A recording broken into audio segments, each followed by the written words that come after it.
Meeting of the DeKalb City Council, September 11, 2017. Before the roll call this evening, I'd like to simply suggest to those in attendance that you'll notice that the beginning order of the agenda has been slightly recognized and reorganized, I should say, to allow for the September 11 recognition ceremony. However, I can assure you that the contents of tonight's agenda have not been changed. I'd ask Deputy City Clerk Ruth Scott to do the roll call, please. Jacobson. Here. Fanouken. Here. Marquardt. Here. Fagan. Here. Noriko. Here. Verbic. Here. Favor. Here. Smith. Here. 8 present. As was so poignantly pointed out during our Committee of the Whole meeting just an hour ago or within the past hour, this is a solemn day of remembrance for us on this September 11. I'd like to ask our Fire Chief Eric Hicks and our Police Chief Gene Lowry to please come to the podium to say a few words about the remembrance of September 11, 2001. Good evening, Mayor, Council, staff, and citizens. 16 years ago today, at 8:46 a.m., the deadliest terrorist attack in U.S. history happened on American soil. To date, this attack has been the most devastating on our soil since Pearl Harbor in 1941. Tonight, we ask you to remember and honor the people that were lost 16 years ago on September 11th, 2001, in New York City, Shanksville, Pennsylvania, and at the Pentagon in Arlington County, Virginia. On that day, in 2001, over 6,000 people were injured and 2,996 people were killed. Of those killed, 2,526 were civilians, 343 were firefighters, 72 were law enforcement officers, and 55 were military personnel. Additionally, since September 11, 2001, it is estimated that over 5,000 people have become ill with cancer, respiratory problems, mental health issues, and other physical ailments. To date, an additional 582 police officers, firefighters, construction workers, and volunteers have died as a result of illness related to the toxic ash and smoke cleanup from the cleanup site. Today, 16 years later, the death toll now stands at 3,578. I ask you to take some time today to remember those that were lost and those that became ill from exposures. Also, please take some time to thank your local police, fire, and military personnel for the great job they do protecting our families every day locally. Now, if I can have all police, fire, and any past or present military personnel come to the front of the room to assist us with the Pledge of Allegiance. Immediately following the Pledge of Allegiance, please stand for a moment of silence in Chief Lowry's closing.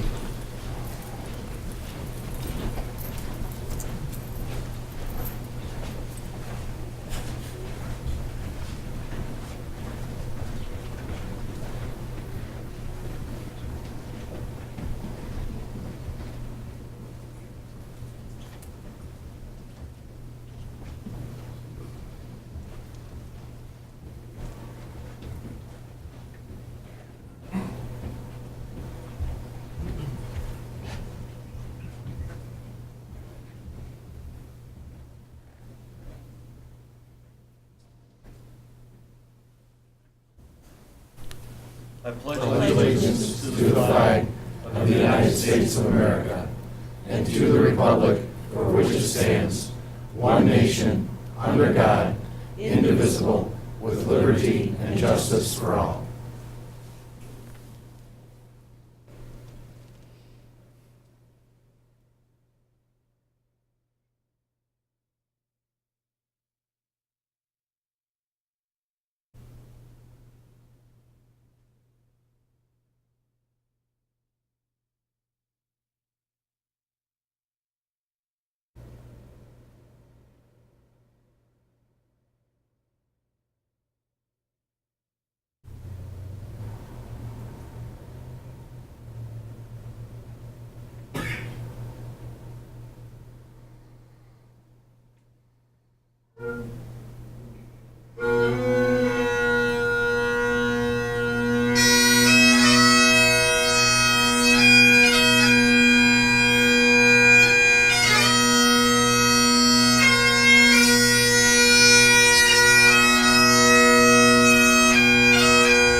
As we close the ceremony, just a few words.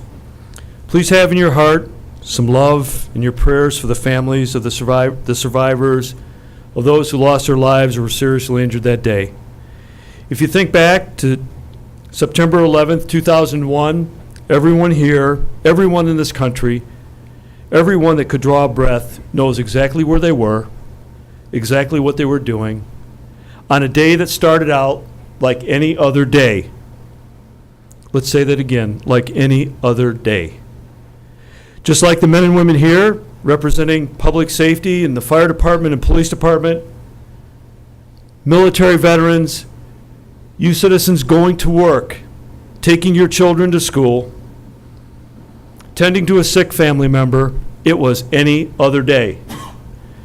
Please remember that any other day will happen again. Hopefully not to the same extreme. Hopefully we are prepared to intercept and prevent it. But any other day can happen on a small or large scale. So in loving memory of all those whose lives were lost, I ask you to say a prayer to the spirit of your choice, your spiritual guide, our Heavenly Father.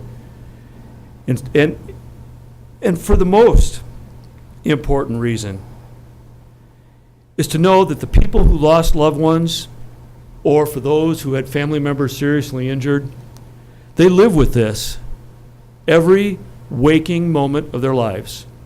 May God bless them, and thanks to the men and women for their sacrifice. Thank you very much.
As Gene said, it was just an ordinary day, but an ordinary day that we shall never forget. As a matter of fact, it was that kind of day that I think perhaps most of us remember precisely where we were. Thank you, Eric and Gene. I think it's fitting that the next item on the agenda will be the swearing-in ceremony of a new firefighter. And I'd like to ask Chief Hicks to come forward and to do those honors. Eric?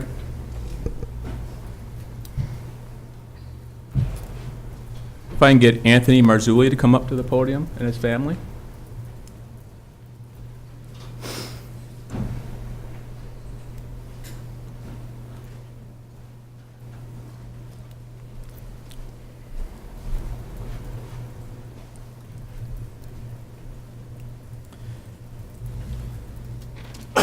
Anthony became a member of the DeKalb Fire Department July 31st, 2017.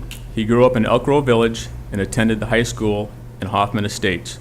During high school, Anthony was an explorer with the Roselle Fire Department. This is where he started his fire service career.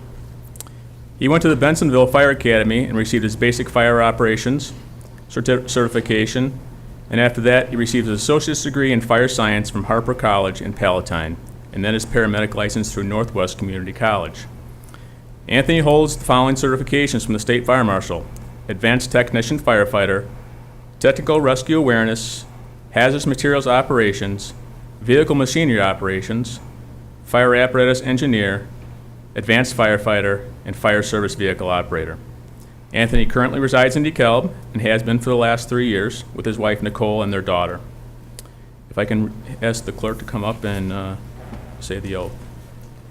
Anthony will be receiving badge number 257 tonight, and pinning tonight will be his wife Nicole. Raise your right hand and repeat after me. I, Anthony Marzulli, I, Anthony Marzulli, having been appointed to the position of firefighter having been appointed to the position of firefighter for the DeKalb Fire Department for the DeKalb Fire Department in the city of DeKalb, in the city of DeKalb, county of DeKalb, county of DeKalb, do solemnly swear do solemnly swear that I will support the Constitution of the United States that I support the Constitution of the United States and the Constitution of the State of Illinois, and the Constitution of the State of Illinois, and that I will faithfully discharge the duties of firefighter and I will faithfully discharge the duties of firefighter to the best of my ability. to the best of my ability. Congratulations. Thank you.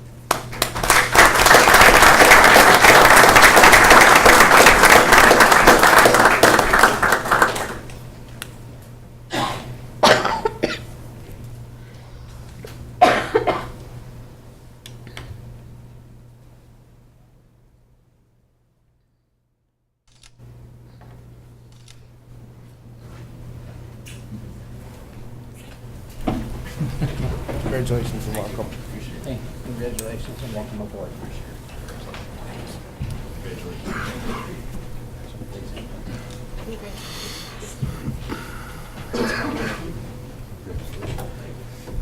Mayor and council, I would like to thank you for your support.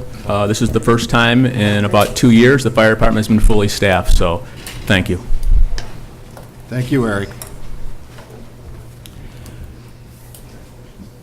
Now we move on to some normal business. First of all, I'd ask for an approval of tonight's agenda. So moved. Are there any additions or deletions to the agenda? If not, it's been moved and seconded that we approve tonight's agenda. Roll call, please. Jacobson, Yes. Fanouken, Yes. Markwart, Yes. Fagan, Yes. Noriko, Yes. Verbic, Yes. Favor, Yes. Smith, Yes. 8 yes. Carried. There are no public hearings scheduled for this evening's meeting, so we'll move on to item E on the agenda. There is one proudly DeKalb agenda item I'd like to announce, and that is that the Quilts and Human Rights exhibit at NIU's Anthropology Museum opened this past week and will run through February 24. I've asked the curator and the executive director of that exhibit, and if you haven't seen it, it is emotional. It is so outstanding. But I've asked them to bring a couple of the quilts here, and we'll have those on display during one of the future council meetings. Proudly DeKalb. Number 2, presentations. I see Leslie Wicks is with us. This is Hope Haven FY 2017 Human Services Funding Annual Report by Executive Director Leslie Hicks. Leslie, hi.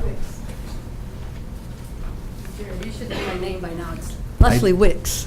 What did I say, Hicks? Hicks. That was Hicks. That was Hicks. This You is are Wicks, yes, That's we've right, known each that's other right. long enough. I'm sorry about that, Leslie. That's okay. That's all right. Let me do it again. Leslie Wicks. Thank you. Okay. Appreciate it.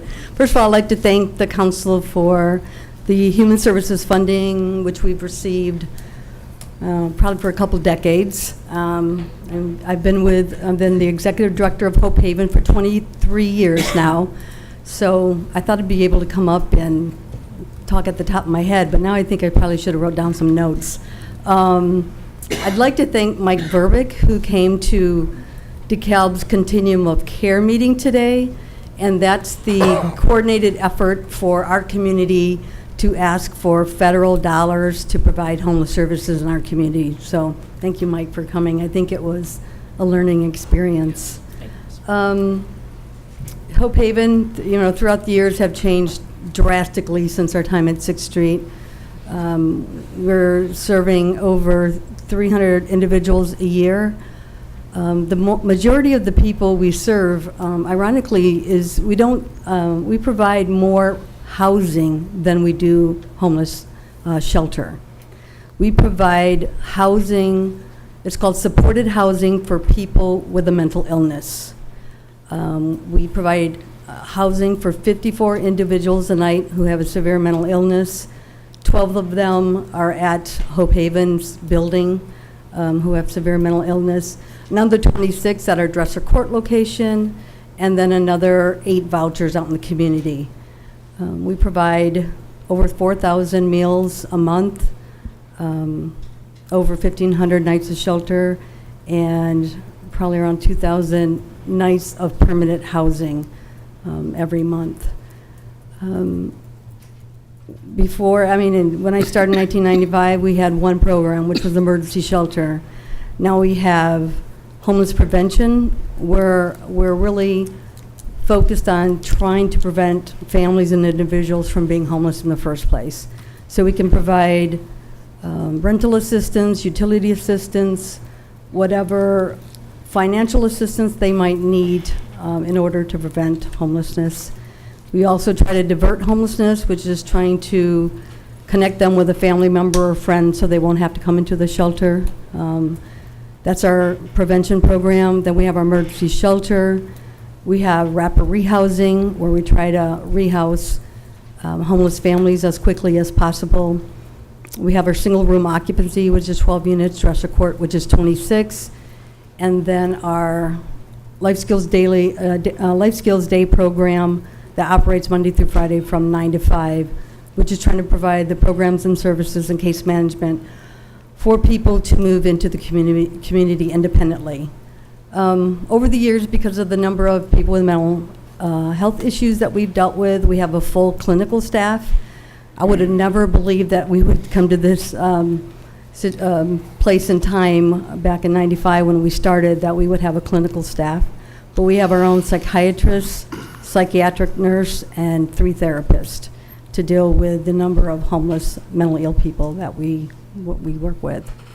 So, again, I want to thank you. I don't know if anyone has any questions. Mike was there for an hour-and-a-half meeting today, talking about some of the unmet needs, some of the challenges we have as a community. Hope Haven only serves people who can document that they've been in DeKalb County for a year. We know there are other homeless people that aren't DeKalb County residents who are still in our community, living in cars and parks. What do we do about that? What do we do about people being released from prison, people on home monitoring, people on the sexual offense registry? So there's groups of populations that we can't serve or we aren't serving that I think we need a more community dialogue about, because they're here. We get calls from the businesses, how they affect their business from aggressive panhandling and maybe inappropriate behavior in the community. So I think Mike would agree that's probably something we have to get a group of people together and have a community conversation about that. Leslie, we do go back many, many years. We do. Some of us who have been around a long time, we remember PADS. Yeah. Down on 6th Street, I think, or 5th Well, that or was 6th. Hope Haven, yeah. Okay. PADS was like Right. 86, going to different churches. Right. Yeah. I tell you, you have been a real champion for the Thank homeless you. in our community. Thank you, I appreciate that. And thank you very, very much. Now, Thank you. Are there any other comments or questions of Leslie Wicks? If not, thank you very much, Leslie. Thank Appreciate you, it. I appreciate it. Our second presentation this evening is the Kish Health System Ben Gordon Center, DCP/SAFE FY 2017 Human Services Funding Annual Report by Director Kim Volk. I saw you out there, Kim. Yep. Please, if you provide your report, please. Okay, thank you. Hello, and thank you for having us here today, or me here today. I am now the director of the Ben Gordon Center, now part of Northwestern Medicine. And I think everybody hopefully here is very familiar with Ben Gordon Center. I've not done this before, so I'm not sure if I need to give a brief update of Ben Gordon Center and the activities. No. Okay, so for our grant, we receive money for DCP Safe and prevention. We have really focused in the quarter one of working with some of the high school youth in and around DeKalb. We worked in collaboration with the DeKalb School District to provide a program at the school called Forward Thinking, and that was a program designed to work with at-risk youth. The school would determine if they were at risk, showing some potential problematic or unhealthy behaviors, and our team would go in and provide the education to all of those youth who had been identified. We did it in such a way so that we would be there multiple times a day, not to interfere with their educational programming. To date on that quarter, we served approximately 36 individuals, 18 of which were already clients of the Ben Gordon Center, but we provided those services with them. And during that quarter, we provided over 15 hours of service. Are there any questions?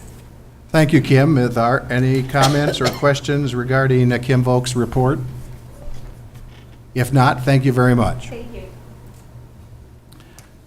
Presentation number 3 tonight, the Egyptian Theater Annual Report.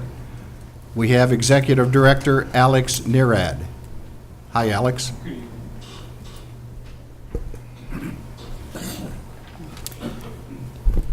Good evening, Mayor and Council. My name is Alex Nirad, and I have the honor of being the Executive Director of the Historic Egyptian Theater.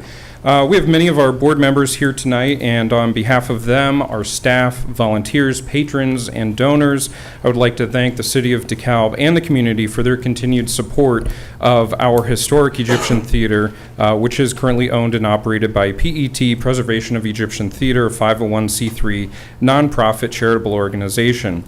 Some of that community support that we are so excited about is the creation of annual sponsors. This is something that we have been working on for some time and are able to start sharing that news of multiple supporters. The program is set up for annual support in the amount of $25,000 per year for 3 years. The funds are going towards increased programming and additional staff to support the increased activity. As of right now, we're able to announce that we have the support of First National Bank, Northwestern Medicine Kishwaukee Hospital, Tapala Luna, and Shaw Media. We are continuing to work on this fundraising and look forward to announcing additional community supporters over the next year.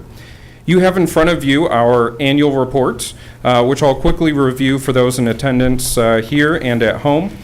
Our season and fiscal year runs July 1st through June 30th, so I'm referring to our most recent season ending in June of 2017. We hosted 71 live events, 32 film screenings, 72 theater tours, 25 private events, and a total of 187 events. 33 different community groups and organizations utilized the theater, which was a record number, and we provided 31 free events to the community and donated over 100 tickets to nonprofits throughout the area. We welcomed a record 30,580 patrons through our doors from 24 different states and 37 different counties in Illinois, which all contributed to our $2 million plus direct local economic impact. We ended our fiscal year 17 with a net surplus of $28,350 on a budget of $355,000. You also have in front of you our fall schedule, the 8.5 by 11 insert there in the annual report. The fall schedule is our busiest schedule that we have ever had. Not only are we continuing to host a number of community events and film series, but because of the support of our annual sponsors, we're able to dramatically increase the number of national touring acts that we are hosting this fall. Also in front of you is a large postcard that we recently mailed out, and hopefully everyone here received at their home. This was the first time that we have done a mass mailing, and we are already seeing great results from it. We mailed this postcard out to 65,000 households throughout 17 different zip codes in the region, and are seeing exciting sales coming in from a lot of new places that we haven't had before. Some of you have heard me say before, but on these national touring acts, on average, 60% of the audience comes from outside DeKalb County. So when we have these big events, we really are bringing in money from outside the community that is being spent at restaurants, hotels, and is contributing to the community here. We continue to have a small amount of staff, but we are thrilled that we were able to add some positions this past year. Brandon Pugh, a recent graduate from NIU, was an intern with us through the DCNP NGold program. When he graduated, we were able to bring him on part-time as our house manager, and earlier this year moved him into a new full-time position as our event services director. We recently brought on a new custodian and are in the process of hiring a full-time marketing and communications director. As we increase programming, we are making sure that we grow the resources needed to support all of that so that we can be successful. As a nonprofit organization, we continue to rely heavily on our amazing volunteers to help keep the theater open and operating. In this past year, we had roughly 150 different volunteers contribute thousands of hours of service. We are honored to have such dedicated volunteers of all ages from our local high schools, Kishwaukee College, NIU, and throughout the county. Through the support of TIF funding, we were able to complete some really important building projects at the theater this past year. We're continuing to transition, where possible, our lighting fixtures over to LED for efficiency. We've now completed doing that for some of the auditorium ceiling lights, our exterior security lights, and most recently some of our stage lighting that uses a lot of electricity. We will be completing this fall a replacement of all the aisle and step lighting in the auditorium with LED upgrades as well. This will not only reduce power consumption, but bring those elements up to current code and replace a number of sections that stopped working over the years since they were installed in 1983. The other major project we completed was the installation of a high-definition security camera system. With 32 cameras, we now have coverage of the interior and exterior of the building.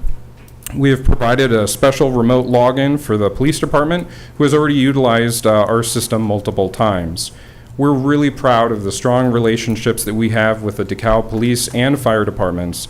This past summer, we held a meeting with both departments to review all of our emergency procedures, plans, and training, and we are thankful for their continued support and involvement with our organization. I'd like to share with you some of the highlights from our past season.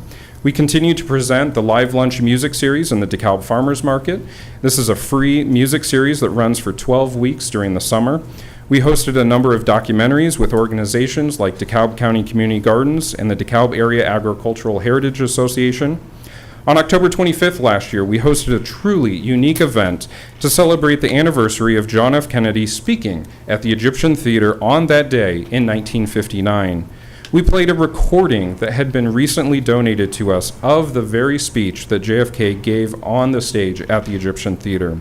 It was an incredible evening, and after playing the speech, we had a historian that gave a presentation on the life of Kennedy. Just another moment highlighting the rich history that the Egyptian Theater has in our community. We partnered with Tales to bring in America's Got Talent finalist Todd Oliver and his talking dog Irving. Over the course of 3 days, we traveled around to 5 different elementary schools in the area and performed free shows for over 2,000 kids. This is something that we hope to do more through continued community support. We hosted the first ever Kishwaukee Kiwanis Community Talent Showcase and the first ever NIU College of Visual and Performing Arts Convocation that brought all the students, faculty, and staff from the School of Art, Music, Theater, and Dance together for the first time ever. We produced a first-time event in the spring called Jazz at the Egyptian that featured the DeKalb High School Jazz Ensemble, the Sycamore High School Jazz Ensemble, and the NIU Jazz Orchestra, the very first time that all of them had gotten to perform together on stage for a public concert. Our mission is to share and protect the historical integrity of this beautiful theater as a regional arts center for entertainment and community involvement. We fulfill our charitable mission through extremely reduced rental rates for nonprofits, our community grant program for nonprofits that need additional assistance in renting the theater, 100+ donated tickets to nonprofits and fundraisers every year, and offering the theater free of charge many times every single year. Some of the events and groups that we donated the theater for free over this past season include Cornfest, the DeKalb Chamber Downtown DeKalb Events Spooktacular, Santa Comes to Town, and Candidates Night, the NIU Artie Gras Talent Show, and the week-long DeKalb School District All-District Art Show. We are very proud of the growing cultural, charitable, and economic impact the Egyptian Theater is having on our community. The future holds even more potential, and we look forward to reaching that with the continued support of the City of DeKalb and this community. I encourage everyone to visit our website, EgyptianTheater.org, to learn more about the theater and what opportunities are available to get involved and to support the theater. Thank you so much. Alex, before I turn it over to any alderman who might like to make a comment or a question, this is the most comprehensive annual report I've ever heard on the Egyptian Theater. I commend you not only for that, but I commend you for what has to be one of the more event-filled seasons that we have going forward. So with that, I'd like to see if there are any comments. Yeah, Pat, Alderman Fagan. By the way, I just want to reiterate, how you really cranked it up on your advertising, your sponsors in the last year and a half. You're doing a great job. Thank you. Great job. I do have one question on, from the Barlow report that was done. You were going to bring in an alternative report? Was that right on that? Yeah, so because of all this additional fundraising and increased programming, we've been really working on that kind of behind the scenes for the last 2 years. There's been a lot of work that our board has been working on. And so through the results of that study, we've taken that along with everything else that we've been working on and are continuing to work on a strategic plan for the future that incorporates all that and moving forward. So we're still finalizing that, and we're looking forward to bring that back to City Council hopefully yet this year to be able to get continued community input and that we can continue to grow all of this together. All right, thank you. Alderman Fanouken. Alex, I understand, I believe I heard you say at another event that you're going to be expanding your box office hours. You want to take this opportunity to mention what that might be? Sure, I always enjoy a shameless plug. So, yes, because of all the events that are going on, we are expanding our box office hours. We're now open Tuesday, Wednesday, and Thursday, 3 to 6 p.m. But thank goodness for the internet. EgyptianTheater.org is the place you can buy tickets 24/7, and that is where we see most of our sales come through. But we also take orders over the phone. We'll help anybody that's looking to come to a show. We'll find a way to make sure we get them a ticket. So, thank you for that. Yeah. Any other comments or questions? You know, Alex, it has been I think the view of many people up here in the council that we realize the value of this theater. We realize what an asset it is to the community. We want to protect that asset. We want to make the Egyptian Theater even more of an economic driver than it has been. And you, I think, believe in your sort of newly invested board and donors feel that way also. Along this line, I have not run this by our city council, but you know, one of the things that has seemed to work in the last few months has been to take a subject like the STEAM Center or like the Streets and Fleet and like the TIF rollout that we're going to do next week. I'd like to at least have the council consider joining me, and I'm only one of 8 up here, of perhaps having a committee of the whole meeting where we as a community can talk about the treasure that is the Egyptian Theater. I'm not looking necessarily for consensus tonight, but that's just my thought. Unless we have no other comments, thank you, Alex. Appreciate your comment. Thank you so much. Okay, you're welcome.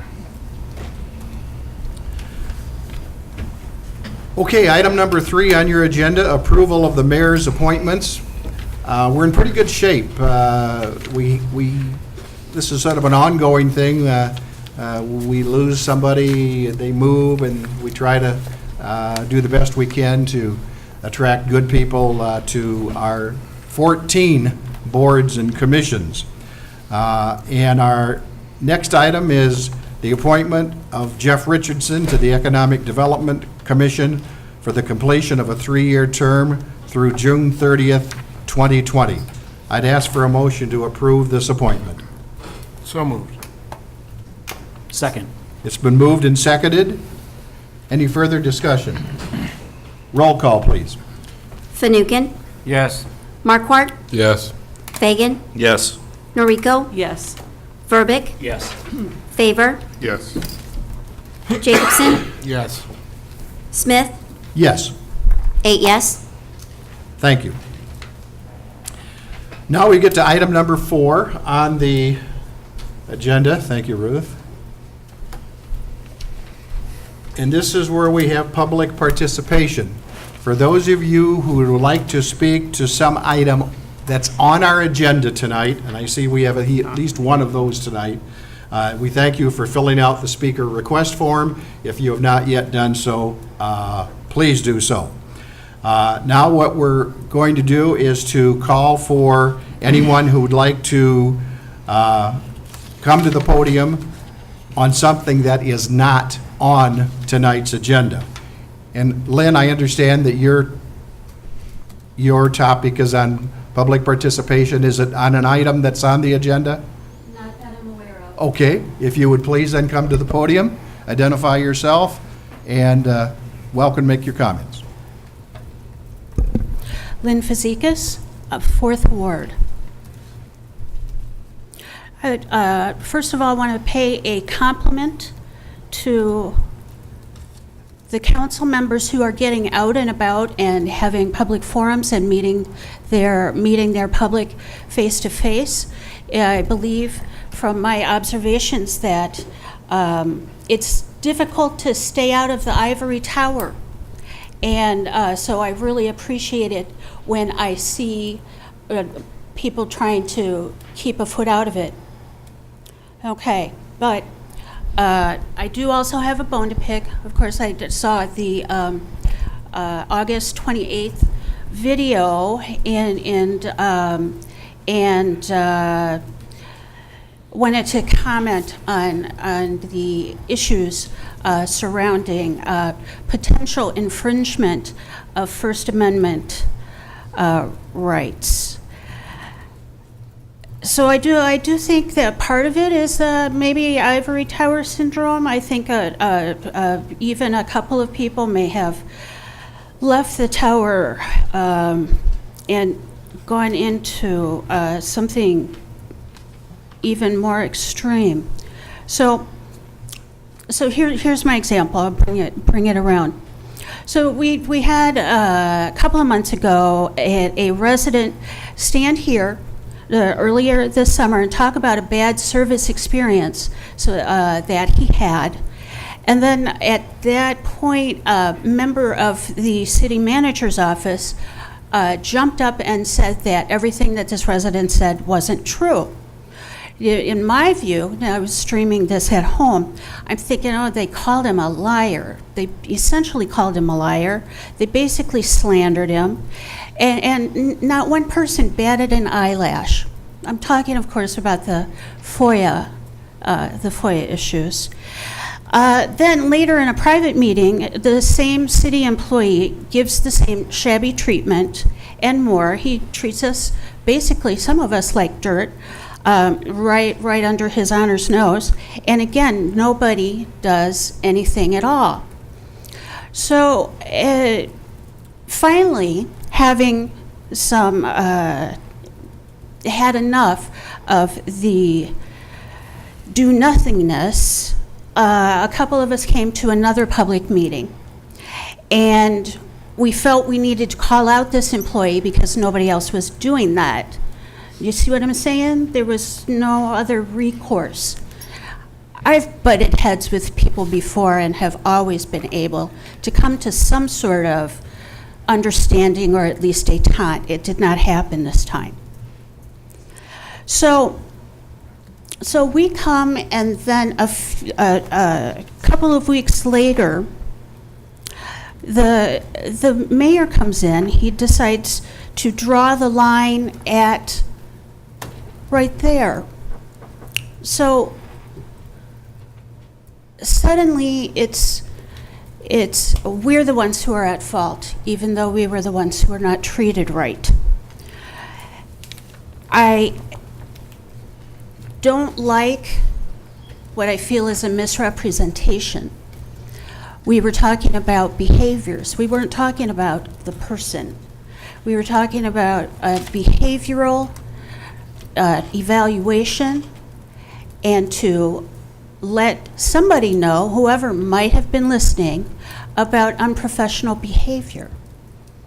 And then suddenly, it looks like that's not going to be something that we'll be allowed to do. And that disturbs me a lot. And so, had to get that off my chest.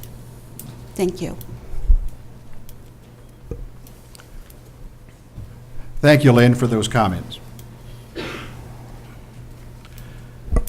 Let's move along to item number F now, the consent agenda. And for those of you who are watching at home and are in our audience tonight, as you know that the items listed on the consent agenda are enacted by one motion. There will not be separate discussion of those items unless requested by a council member, in which event the item will be removed from the consent agenda. The items on the consent agenda: approval of city council minutes, minutes of the committee of the whole meeting of August 14, 2017. Minutes of the regular city council meeting of August 14, 2017. Number 2, receive and file accounts payable and payroll through September 11, 2017 in the amount of $1,164,918.89. And number 3, Resolution 2017-106, authorizing the execution of a workers' compensation lump sum petition in order in the amount of $46,512.15 for Kurt Bjarnason. I'd ask for a motion to approve the consent agenda. I'll move that we include and approve the consent agenda items as listed. Second? It's been moved and seconded that we approve the consent agenda. Any further discussion? Roll call. Markwart, Yes. Fagan, Yes. Noriko, Yes. Verbic, Yes. Favor, Yes. Jacobson, Yes. Fanouken, Yes. Smith, Yes. 8 yes. Thank you. Motion carried. Items for separate action tonight. Number 1, ordinance 2017-039, amending Chapter 23, Unified Development Ordinance, Article 19, non-conforming situations. This will be our first reading. A motion, please. So moved. Second? Been moved and seconded.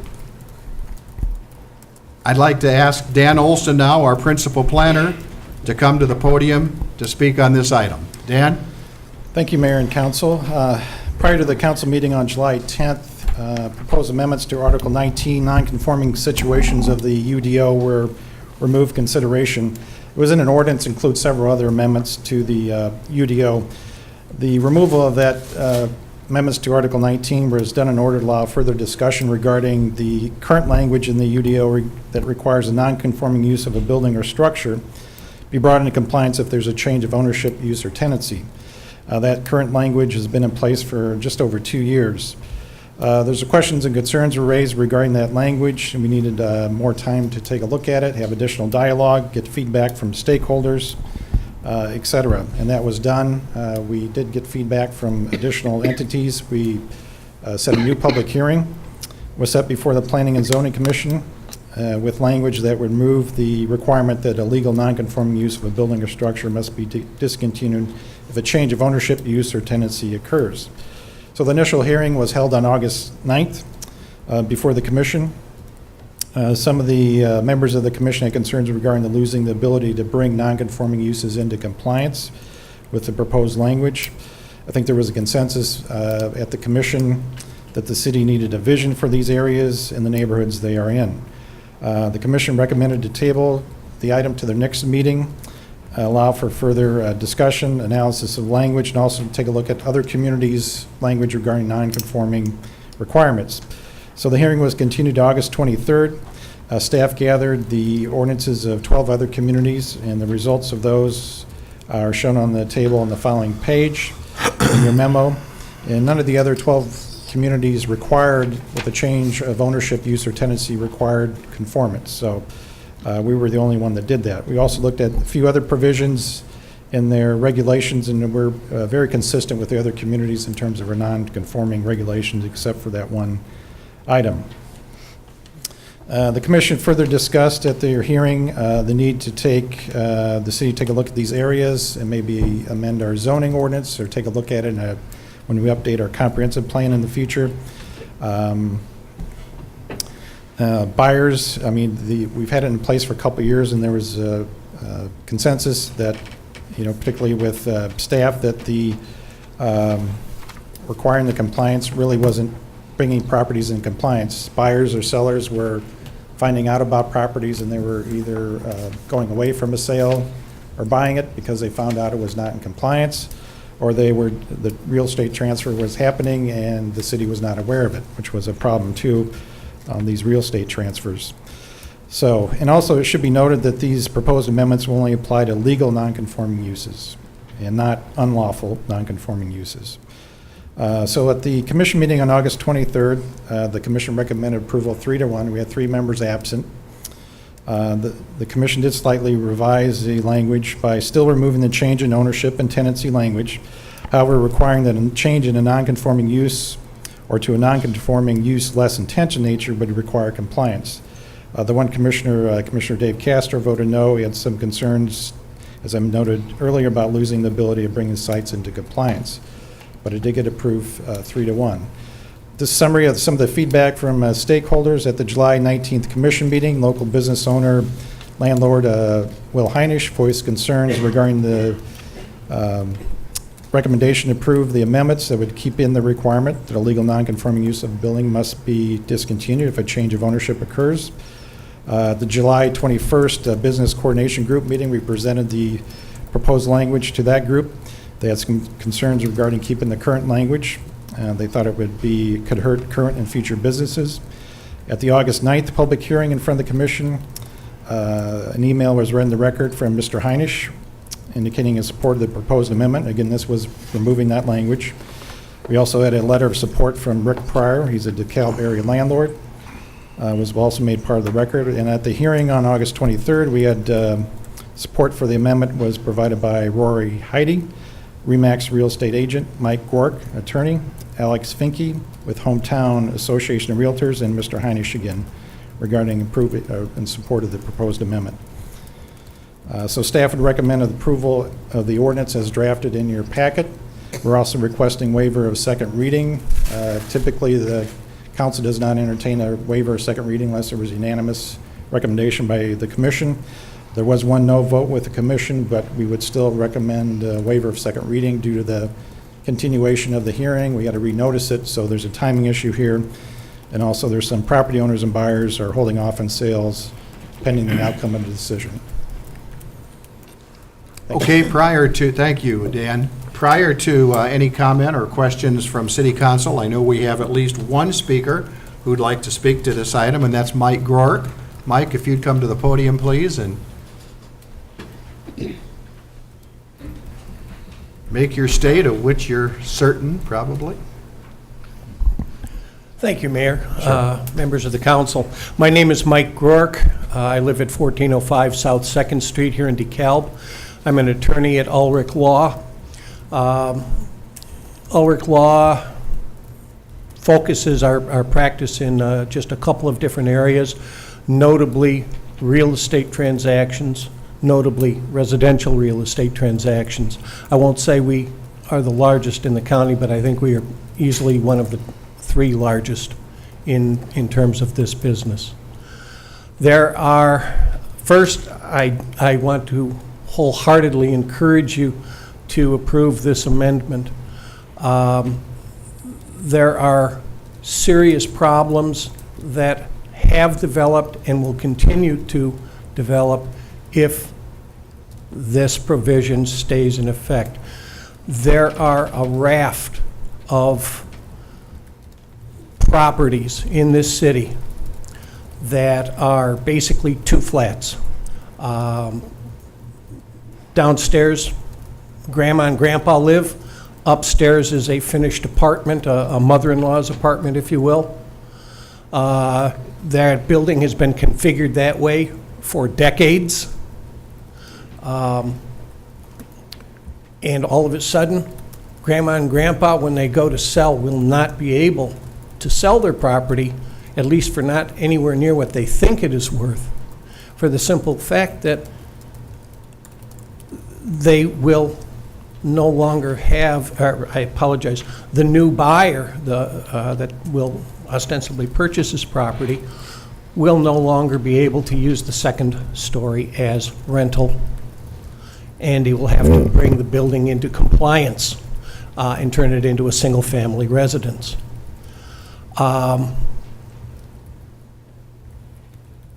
I spoke at the zoning meeting.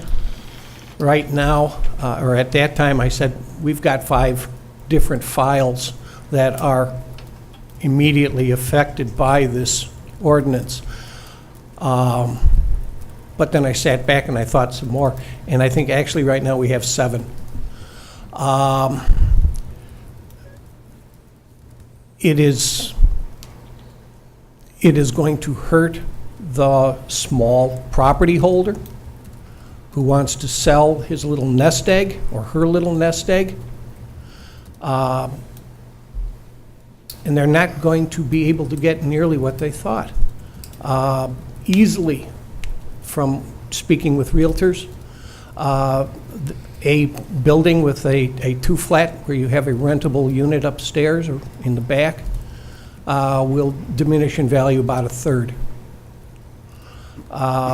When you're talking about a $140,000 building to begin with, that's a substantial hit to that owner.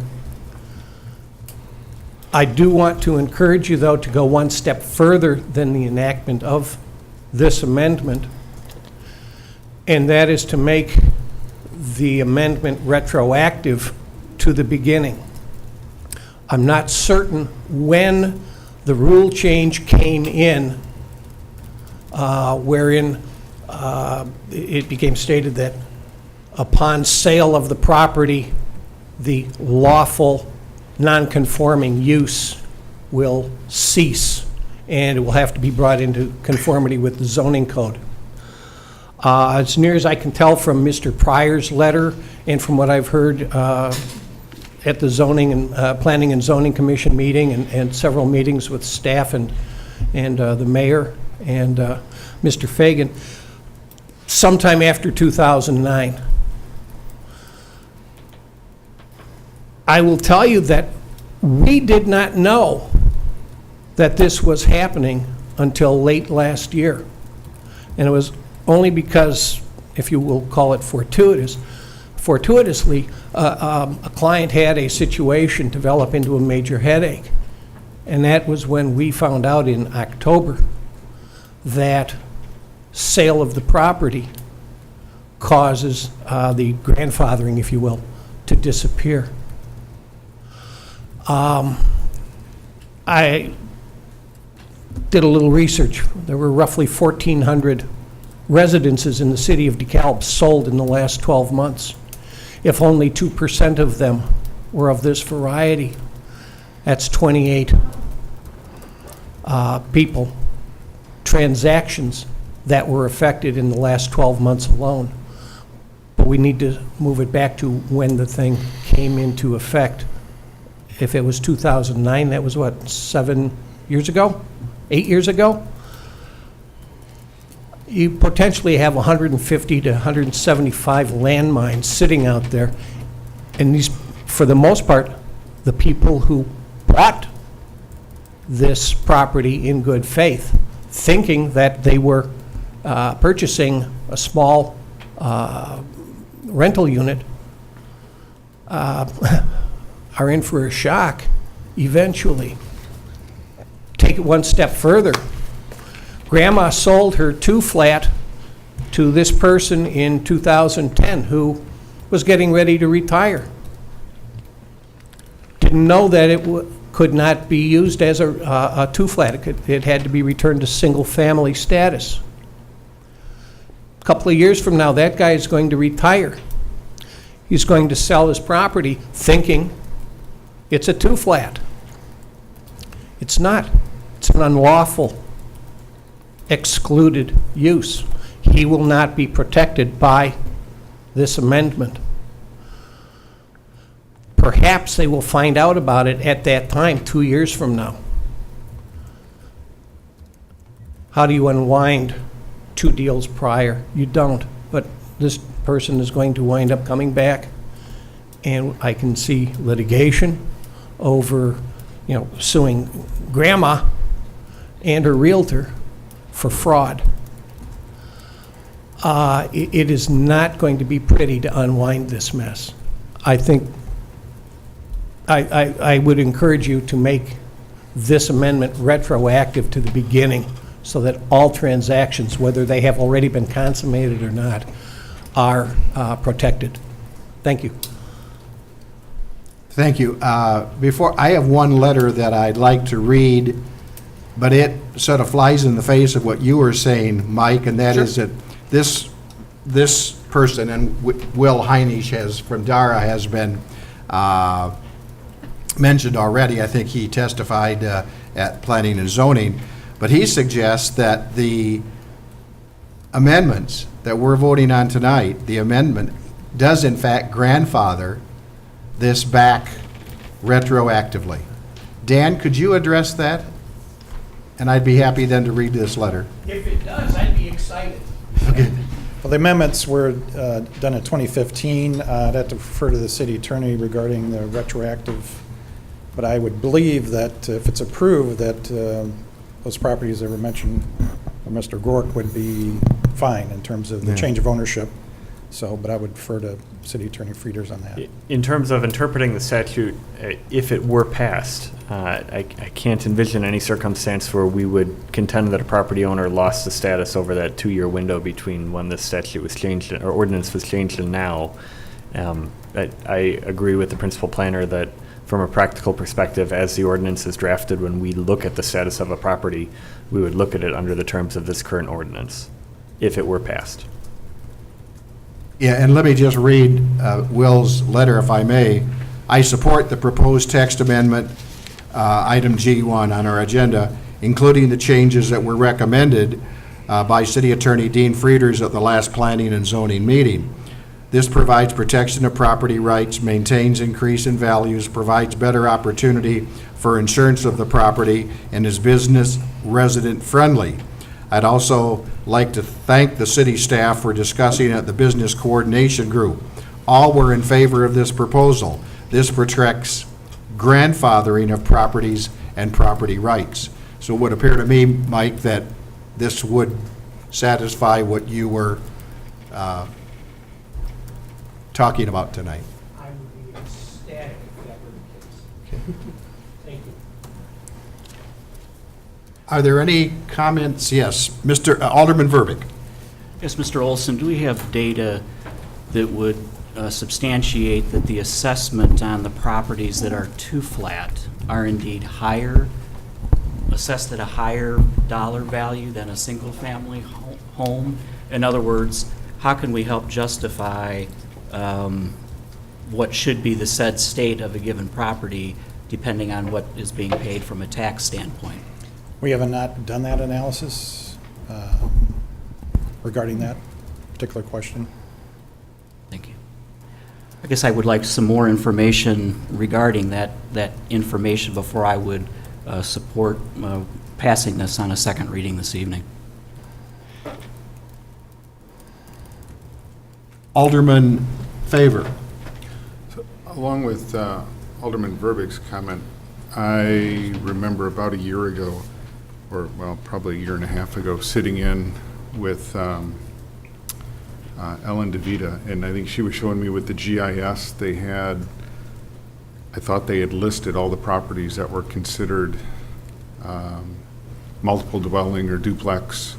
I had mentioned my kids live in a duplex on North 6th Street, and she said, I can tell you if it's legal or not, just let me look it up in the GIS system. And I'm like, wait, before you do that, I don't know if I want to tell you the address, but it was a legal one. But, so you're saying we do, or do we not know? Well, we do have an inventory, obviously, the zoning and the land uses on most properties, I think where we could come up with that information, but in terms of the assessment, how it was assessed, that value, I'm not sure if Joanne has any knowledge of that information, or? I think the database that you probably reviewed does include assessed value information, so we could probably pull that. Okay. The question becomes whether or to what extent we can, I'm not sure, is this on? Yeah. Okay. I'm not sure to the extent that we can confirm the outlier type situation. So for example, we have property that's zoned for single family and in some cases is used for multiples. And to the extent that we've tracked it back in the day when they did those zoning amendments, we do have some pretty good data, but we also know that we have a lot of circumstances where the owners of those properties didn't follow through, didn't get the notices, a lot of reasons why we don't have 100% accurate data on all of the multiples. But we could certainly look at what we have and see what that is. Are you looking just for duplexes or all multiples or multiples in residential, primarily residential structures? If the challenge is two flats, then perhaps the assessed value of said two flat in the same neighborhood as a single family. Okay. Again, because the cost of providing services to a two flat is higher than that of a single family. So we need to be sure that that would be a higher assessed property to cover the services that we need to provide for that property. We could probably look at a few samples or neighborhoods and regarding the assessed value of two unit compared to a single family. Great. And then along those lines, in the transfer of a property, is that if a property was single family, but through the sale it was listed as a two flat, or through the is there any reporting or anything? So there's no. That was part of the issue is the real estate transfer, not necessarily reported to the city. We don't have a mechanism for that, so a lot were occurring without the city's knowledge, and the ones that were checking with the city or the banks or financial institutions were, if a change of ownership, and if they were not, what the use there was not per the zoning, they were advised of that. But there's no, that was part of the issue. We weren't finding out about a lot of these, so. And then the other comment, I just wanted to give yourself and Joellen kudos and the rest of the city staff that worked on this, because I did hear some positive comments back, and that it is bringing this into more, again, into a business friendliness status for the city. So thank you very much for your hard work. Thank you. Thank you, Alderman Faber. Alderman Noriko. Given the fact that this has been, it appears, thoroughly discussed, and every effort has been made to listen to and attend to business interests so that we can be business friendly. And there does not appear to be, a compelling reason to maintain the status quo. I'm willing to support the change. However, it does seem like this issue does bring up the need for, I hate to say it, yet another study. But, it has been mentioned that, there's a question in terms of, if something is considered non-conforming, well, yes, it may be non-conforming to the zoning, but does that really fit into a desired plan? Is it really a piece of a logical whole, or is it just, it's non-conforming, it doesn't fit the zoning? And in other words, is the zoning consistent and reasonable and so forth? So, when you're bored sometime and you want to think of other projects, but I mean, seriously, much as the, city staff has been doing a good job, coming forward with, more comprehensive views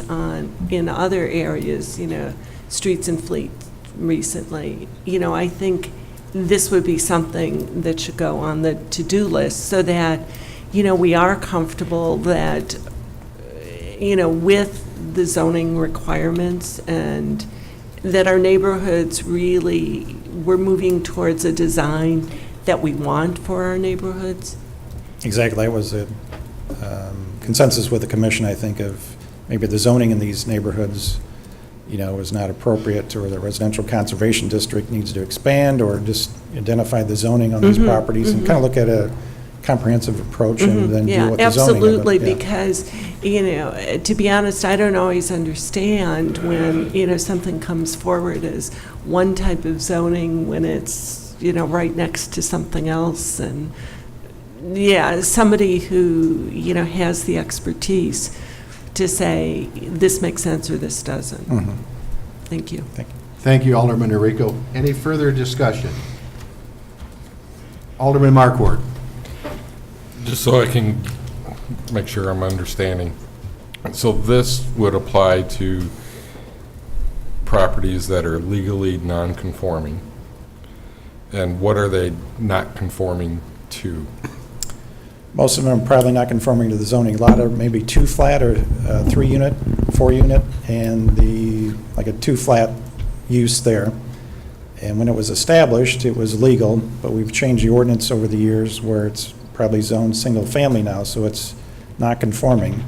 It's a 2 unit in a single family district, but it was established legally, so it can continue with this current language. If they change ownership, then they would have to bring it into compliance, take off the 2 unit, make it single family. That was causing a lot of issues with buying properties, et cetera. Okay. So technically it would be illegally non-conforming to begin with because it's not zoned correctly. No, We went through this whole conservation district zoning, correct? Many years ago where if you said at that time that even though you were in a single family neighborhood, but you were historically using it as a 2 flat or a 3 unit or whatever, you got individually zoned as such, correct? The conservation district sought to categorize and list the existing uses as of the date that it was adopted and approve them as the permitted use. So then it would be just a legal use, correct? Yes. And that would not apply to these properties as legally non-conforming. So an correct? example of a legal non-conforming could be a building off of Annie Glidden that was approved to have a certain density as an apartment building, and subsequently the city council reduced the zoning density in that area to a maximum of 12 dwelling units per acre, Correct. making that legally non-conforming. So this change would allow that to be sold and still remain a legal non-conforming use. Correct. So I'm a little, just in my own brain, I'm a little confused about the 2 flat example, how we are going to be, how this benefits somebody who didn't go through that process and replied at any point and said, by the way, I'm using it as a 2 flat or, upstairs apartment or whatever. They're not legally non-conforming at any point. We're still in a conundrum about that, correct? There are circumstances where we've worked with those property owners and found that at one point in time they were legally established uses. So it would be those circumstances where this would offer them protection. If they were unlawfully established, if someone is in a single-family residential zone district and illegally subdivides their property into a duplex and doesn't pull building permits and make the appropriate modifications, That's not a legal nonconforming use. They would not be granted any grandfathering under this ordinance. Okay. Does that answer your question, Mike? Yeah, so it does. It explains it so that, you know, there's people who are doing this, but it's not, this part is not going to change that for them if it gets checked. Correct. Because it won't allow them to come into legal status. It does not convert unlawful uses to legal nonconforming. It only preserves legal nonconforming uses. Alderman Fanouken. Dan, I assume, you know, this will also be appropriate for commercial properties also. Right. So that if there's a existing business that has been illegal nonconforming and it's to be sold, then it can continue in that type of business. Yeah, if it's same use, just the ownership changes, yes, they'd be grandfathered in. Any further discussion? There's been a motion made and a second. It's on the floor that we approve in first reading this ordinance. Hearing no further discussion, roll call, please. Fagan, Yes. Noriko, Yes. Verbic, Yes. Favor, Yes. Jacobson, Yes. Fanouken, Yes. Markwart, Yes. Smith, Yes. 8 yes. Can I make a motion to waive the second? Yes. Alderman Fagan?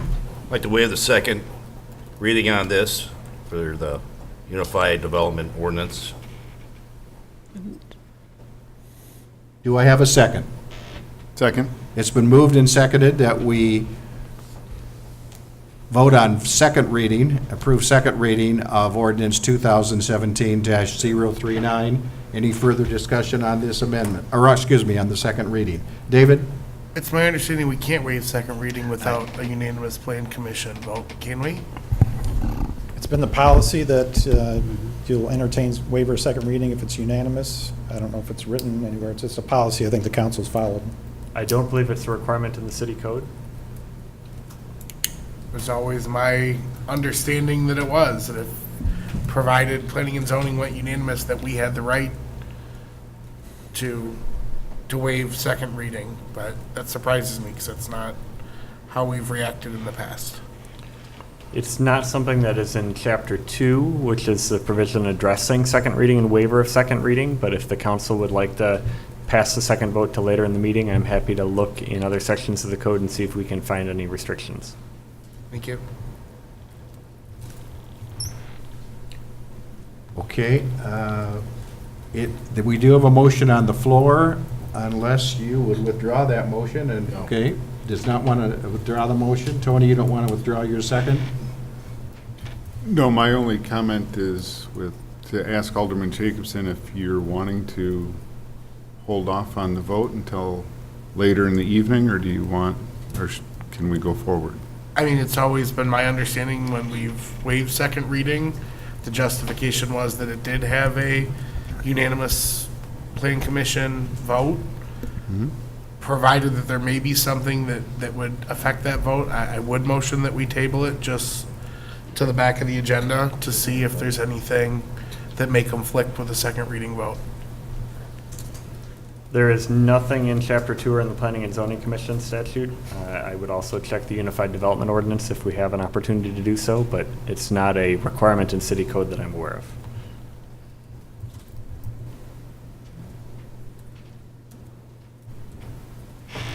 We do have a motion and a second to waive second reading based on the advice of our city attorney that at no point at no place in our code does it address the indication from Alderman Jacobson that a waiver of second reading would not be proper because of the 3-to-1 vote, the non-unanimous vote, if you will, of the Planning Commission.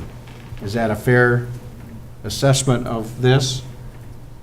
Any further discussion? We're now voting on waiver of second reading. Roll call, please. Noriko? Yes. Verbic? No. Favor? Yes. Jacobson? Yes. Fanouken? No. Markwart? Yes. Fagan? Yes. Smith? Yes. 6 yes. Motion carried. Thank you. Excellent discussion by the city council. Thank you.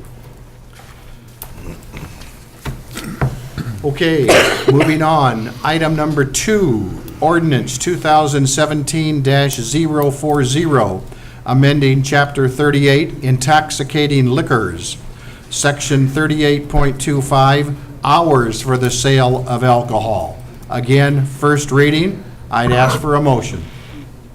So moved. Second? Been moved and seconded. We'd like to ask City Attorney Frieders to speak on this item, please. Dean? Thank you, Mayor. Several months ago, the City Council considered this request, which came from one of our local grocery stores. They advised that because the hours for sale of alcohol are disparate for grocery stores in DeKalb versus grocery stores in Sycamore, that they're at a disadvantage, that they have customers who advise that they travel to Sycamore to make late-night grocery purchases in lieu of coming to DeKalb and making purchases in DeKalb. That request was considered by the then current City Council, which precedes this council. It did not receive a favorable review at that time. In the interim since then, the request has been renewed with the city, and with the new composition of the City Council, it has been brought back forward by the request of members of the council for consideration. The proposal would change the hours of operation for grocery or drugstores from essentially 10 a.m. to 10 p.m. Monday through Saturday to 6 a.m. to 1 a.m., which would be equivalent to packaged liquor stores in the city of DeKalb. That would be Monday, Tuesday, Wednesday. Thursday, Friday, Saturday would be 6 a.m. to 2 a.m., and Sunday would be 6 a.m. to 1 a.m. Those hours, again, would be the same for grocery or drugstores as they would be for packaged liquor in DeKalb. They would be 1 hour later in the evening on most of those evenings as compared to the competing grocery and drugstores in Sycamore. That is the only change that is proposed by this ordinance, and again, it's been brought forward at the request of a local business. Discussion. Alderman Fagan. Excuse me, I understand that they're saying that that the packaged liquor stores has a leg up on them with the hours, but there's a twofold on that also. I mean, I walked into the grocery store Sunday, and they've got 5 carts set up for a discount on wine. I've got nothing against that. But it's while you're going in to the produce section, where the packaged liquor stores, you're only going there to buy the packaged liquor. And in my ward, I've got at least 2 family-owned packaged liquor stores that, yeah, the hours aren't fair on one, but then again, you also have a controlled audience to sell the liquor where they wouldn't normally sell liquor. So, you know, just to be fair, I don't see where we're losing out to Sycamore with sales with liquor. I don't think anybody that's going to hop in their car at 12:05 and run over to Sycamore and pick up a case of beer where they can pick up a case of beer at, what do we got, maybe 6 or 8 places that are open that they can pick up package. I just don't see you doing this. Thank you. Alderman Fanouken. When this was before us late last winter, one of the reasons that I voted against it was to protect our local package stores from the mega corporations and to keep them from losing sales to the mega corporations. I think that was important. I think that's why it failed last time, was because of that. And I would vote no again tonight. Alderman Jacobson.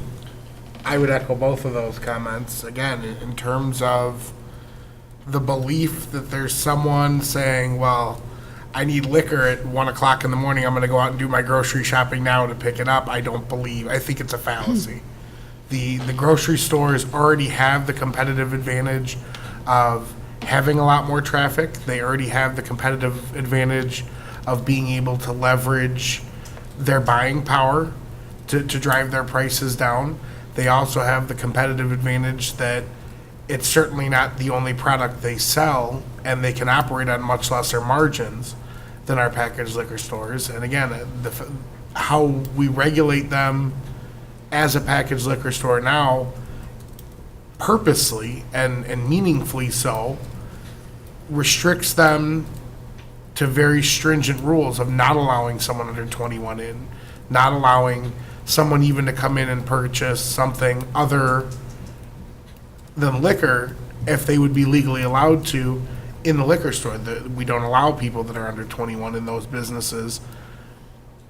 Again, I don't, knowing the history and how it has evolved, that we didn't allow grocery stores to do it, to allowing them to increasing the hours, to allowing them to sell outside of a coordinated zone and cross-promote, again, to the detriment of a lot of local family businesses, I don't think is proper or correct. And while I appreciate the fact that it may not be the most business-friendly thing to say, hey, let's keep the regulations in place, and I'm cognizant of that,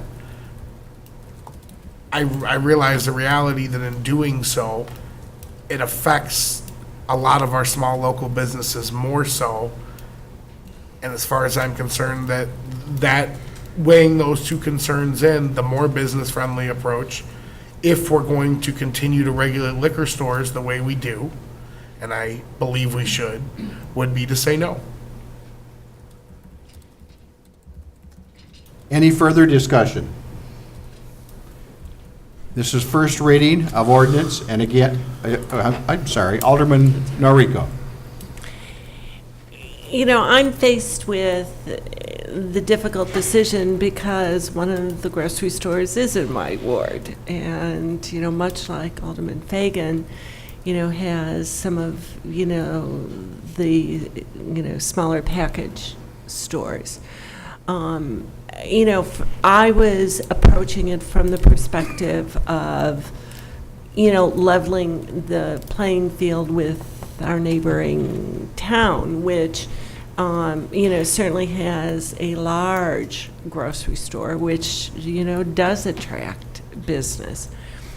And I have no way of knowing how many people, I certainly don't wake up at 1 o'clock in the morning and think I'm going to go to the grocery store.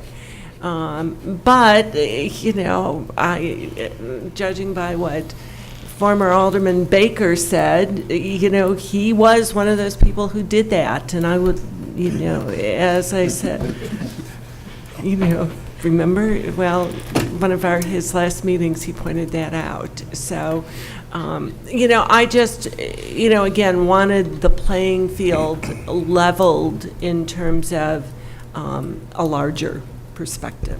And so that's why I'm going to vote yes. Thank you. Alderman Favor. Okay, I'll just speak on all those people who work second and third shift. So, you know, there sometimes is a need if you get off work at 7 a.m., you might go to the grocery store to pick up your groceries, and if they had the same hours as the packaged liquor store, they wouldn't have to go to two stores.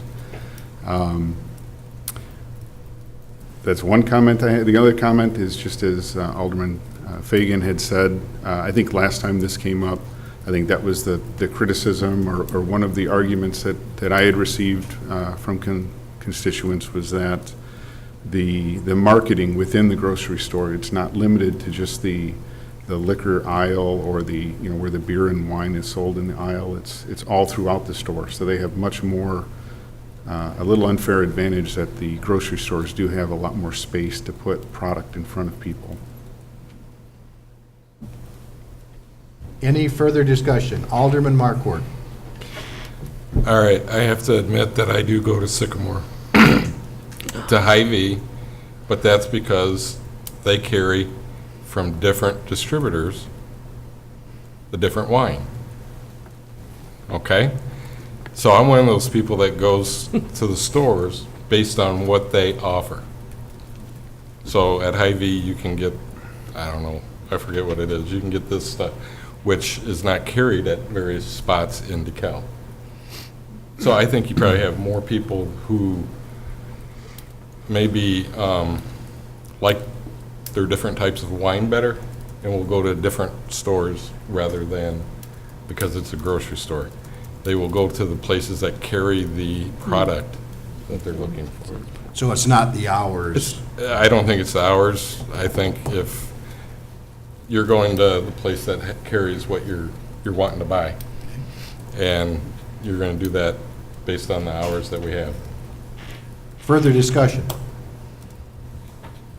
This will be first reading. Roll call, please. Verbic, No. Favor, No. Jacobson, No. Fanouken, No. Markwart, No. Fagan, No. Noriko. Yes. Motion fails. Thank you. We've never had you do this now. Okay, moving on. That motion did fail. Item number 3, Resolution 2017-107, authorizing an amendment to the intergovernmental tax increment financing agreement with the DeKalb Community Unit School District 428 for certain facility improvements. Motion, please. So moved. Second? Been moved and seconded. I'd like our Economic Development Planner, Jason Mitchnick, to come to the podium. You're already there, but Jason, and explain this item, please. Thank you, Mayor. Council, before you this evening, for your consideration is a resolution and an attached amendment to the 2016 intergovernmental agreement with the school district for tax increment financing, which provided $2 million in TIF funds for facility improvements to Clinton Rosette Middle School and Founders Elementary. At the request of the school district, they did request this amendment. There are two primary things that would be changed with the amendment. The first is the deadline. It would extend the deadline, which is coming up here at the end of September. It's September 30th of this year. It would extend it to the end of this year for them to complete work on 2 additional projects that they've also requested be added to the original agreement. The original agreement did list specific projects and estimates for those projects to be carried out with the funding. To date, they have completed those projects, and they did come in under budget.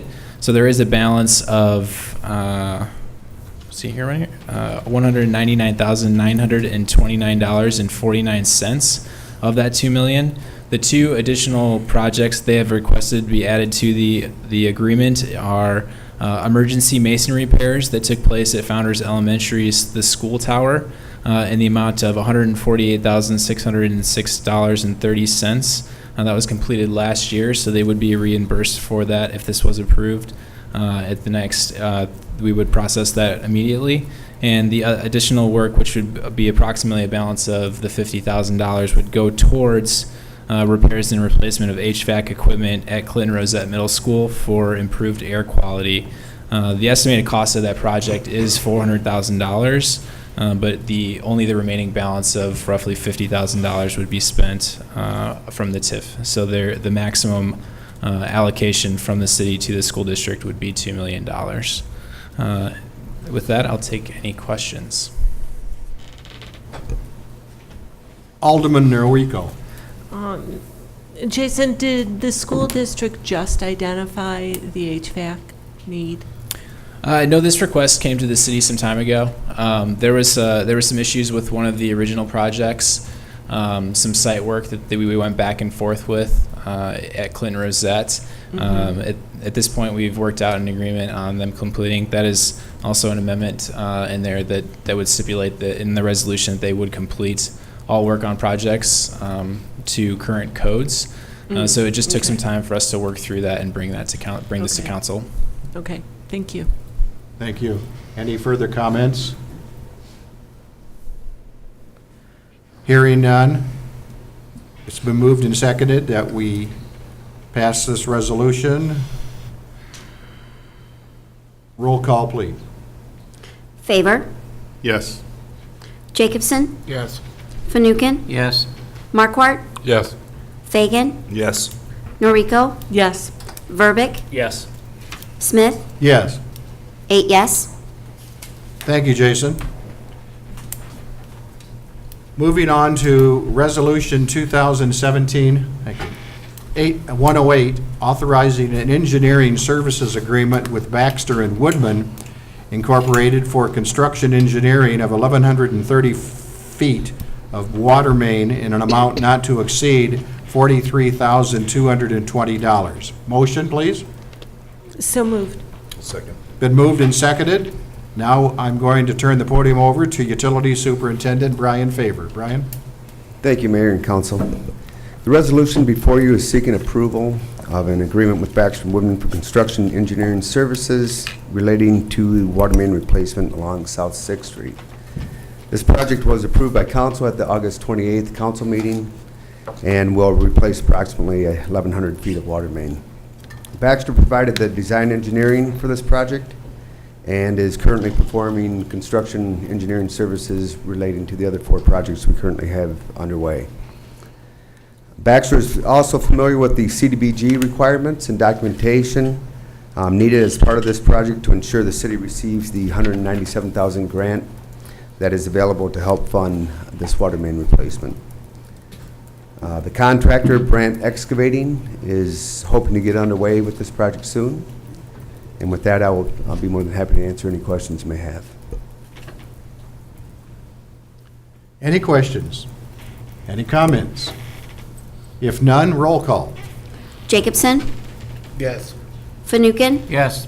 Markwart, Yes. Fagan, Yes. Noriko, Yes. Verbic, Yes. Favor, Yes. Smith, Yes. 8 yes. Thank you, Brian. Thank you, Mayor. Moving right along, item number 5, authorizing Phase 2 of an agreement with WBK Engineering LLC in order to complete Illinois Department of Transportation qualified construction drawings and engineering plans for streetscape and signalization improvements along First Street between Lincoln Highway, I-38, and the railroad track south of Lincoln Highway, I-38, adjoining the Cornerstone Project in an amount not to exceed $67,500. Motion. So moved. Second? Been moved and seconded. I'd like to ask Community Development Director Joe Ellen Charlton to please come to the podium to speak on this item. Thank you, Mayor and Council. As you might recall, back in early May, the Council approved a resolution authorizing an agreement with WBK to evaluate in 2 separate phases the feasibility of modifying that section of First Street between the tracks and Lincoln Highway along the Cornerstone project. The intent of this project is to improve pedestrian safety and achieve better placemaking in the downtown as an economic development tool. In addition to increasing the width of the sidewalk to improve pedestrian safety, the project also includes additional lighting, so new light standards to make it a brighter area for pedestrians to walk, a new traffic signal that would be required to accommodate the changes in the traffic lane patterns, and likely somewhat of a different landscape buffer in order to, again, create some additional separation between the pedestrians and the traffic traveling in the closest lane of traffic. The first phase of the work was to determine whether closing one lane of traffic, and this would be the one lane in the northbound direction, there's currently 2 lanes, and whether that could be accommodated in a safe way, meaning that we wanted to make sure that eliminating the existing northbound lane of traffic wouldn't cause any traffic to queue too close to the track. So we wanted to have WBK go through an analysis to make that determination. We also needed to determine whether it would be possible for trucks to continue to make safe turning movements, either coming to or from the intersection. So that was also part of that phase, first phase of work. And finally, we scoped into the project the provision of a preliminary cost estimate so that we could have better information before proceeding to phase 2 what the estimated cost of that construction might be. Phase 2 of the project, if you choose to move forward, would create the construction drawings that are necessary to secure permits from IDOT, who has control over this over this intersection. So at the recommendation of staff, the council was encouraged to approve this in 2 phases so that we could do the analysis and come back to you and have this conversation before we chose to proceed with the final engineering and spend the money on doing the actual improvement. With me tonight, I have Matt from WBK, and he's going to review some of the findings for the analysis that he did, some traffic studies that show that this can be provided in a safe manner. When he's finished, I will follow up with some additional information on the project benefits and costs. So Matt Baldwin, if you would come up at this point.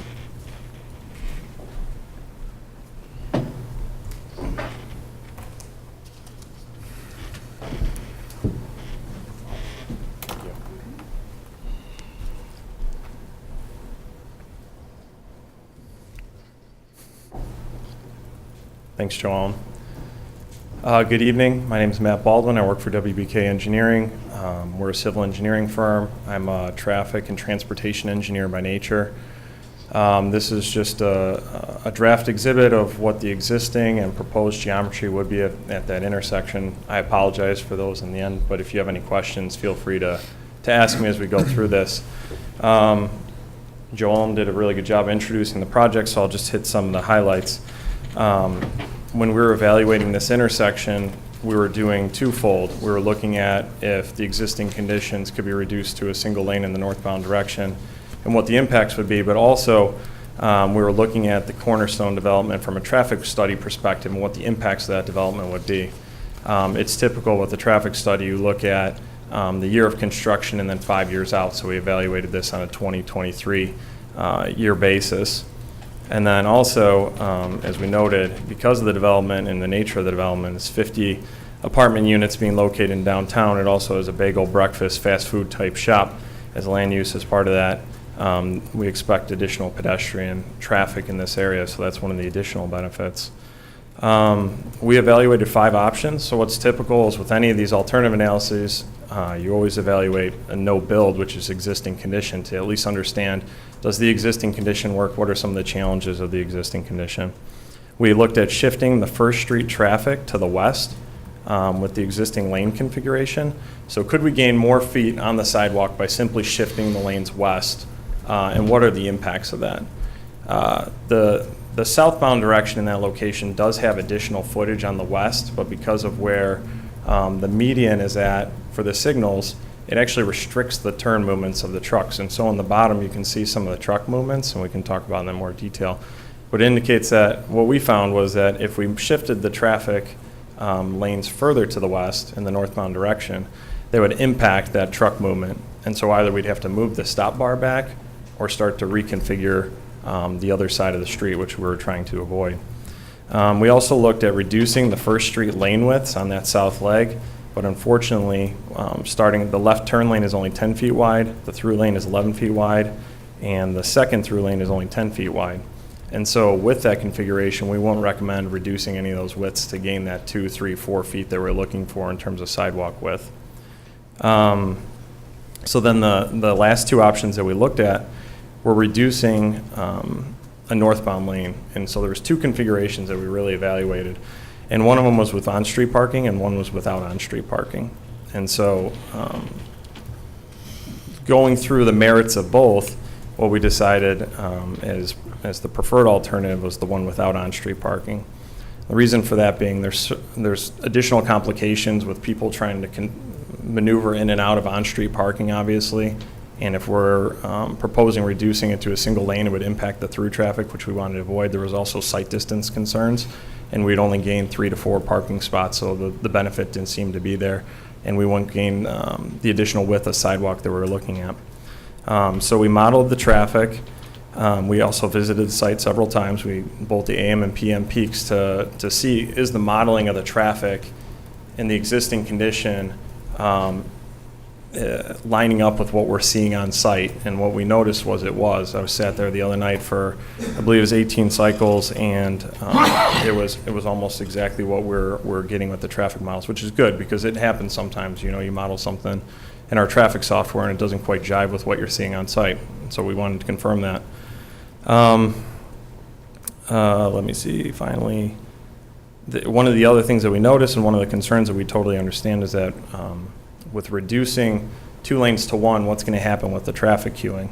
Well, I was out there the other night, and it was after with the Cornerstone construction going on right now, which it's essentially reduced to one lane, and it's almost an 8 or 9 foot lane because the infringement of the drums that are out there. And the largest backup that I saw at that time was 10 to 11 vehicles depending. And so it's 25 feet for vehicles, so we're seeing about 250 to 275 foot max backup right now. The train tracks are located at 420 feet. What I experienced was that people were actually driving more conservatively near to the construction site because of those reduced lane widths. And so I think realistically in the existing condition, with one lane, we would expect about 10 vehicles to back up if this was reduced to one lane day one in the worst condition. There was plenty of, I saw a lot of 3s, 5s, 6, 7 vehicles, but in the worst condition I saw was 10 during that peak trip, which in the evening is the worst condition in terms of traffic. And so with that, I'm here to answer any questions that you might have in terms of the proposal and the engineering study. Alderman Fagan. When you did your studies, and you're saying that you're out there while it was under construction, and granted that they were driving slower and whatever, it should be because it is a construction zone. But did you figure out what the estimated traffic's going to be that's going to be coming out of that parking lot and turning north? Yes, we did. Okay, and that's in the report? That's in the report, yes. That's factored in. That's why we had to do the traffic study, was to make sure how that impacts traffic. So, but what you're saying also is that if we don't take out that right lane, there is room on the west side, but we'd have to reconfigure the intersection, right? Correct. And it's more complicated than simply saying we can. There's room on the west side because that lane is 15 to 16 feet wide. Right. But the challenge is, I don't know. I brought an exhibit, so I might as well point at it. This truck movement, which you can see down here, and this is the truck turning envelope that we call. It's the outside limits of the lines of the truck. Mm-hmm. Because this is a truck route, we're modeling a WB55 vehicle here. And as they move in the southbound direction, it goes all the way up to the curb line while overlapping with the center line. Oh, I'm sorry. And overlaps that corner of the stop bar. So with that, we could reconfigure this slightly. But with the signals, there's all the offset criteria that we have to have in terms of the mast arms and the poles for the signals. So that it would require additional review of if we could achieve those 6-foot offsets from the curb line that are required for the signal equipment. It was very, it looked like we could gain a foot or two, but then at that point we weren't really achieving the original goal of. Right, but I mean, that's what I'm looking for. Correct. But even with us doing this, we can't for sure say IDOT's going to approve it, right? I've reached out to them and I proposed it to them and said, do you have any concerns at this point? I haven't heard back from them, and so I'm going to follow up. The next stage, we wouldn't move forward if they weren't going to approve it, and that's still on our radar in terms of getting that approved. But you never heard back from them?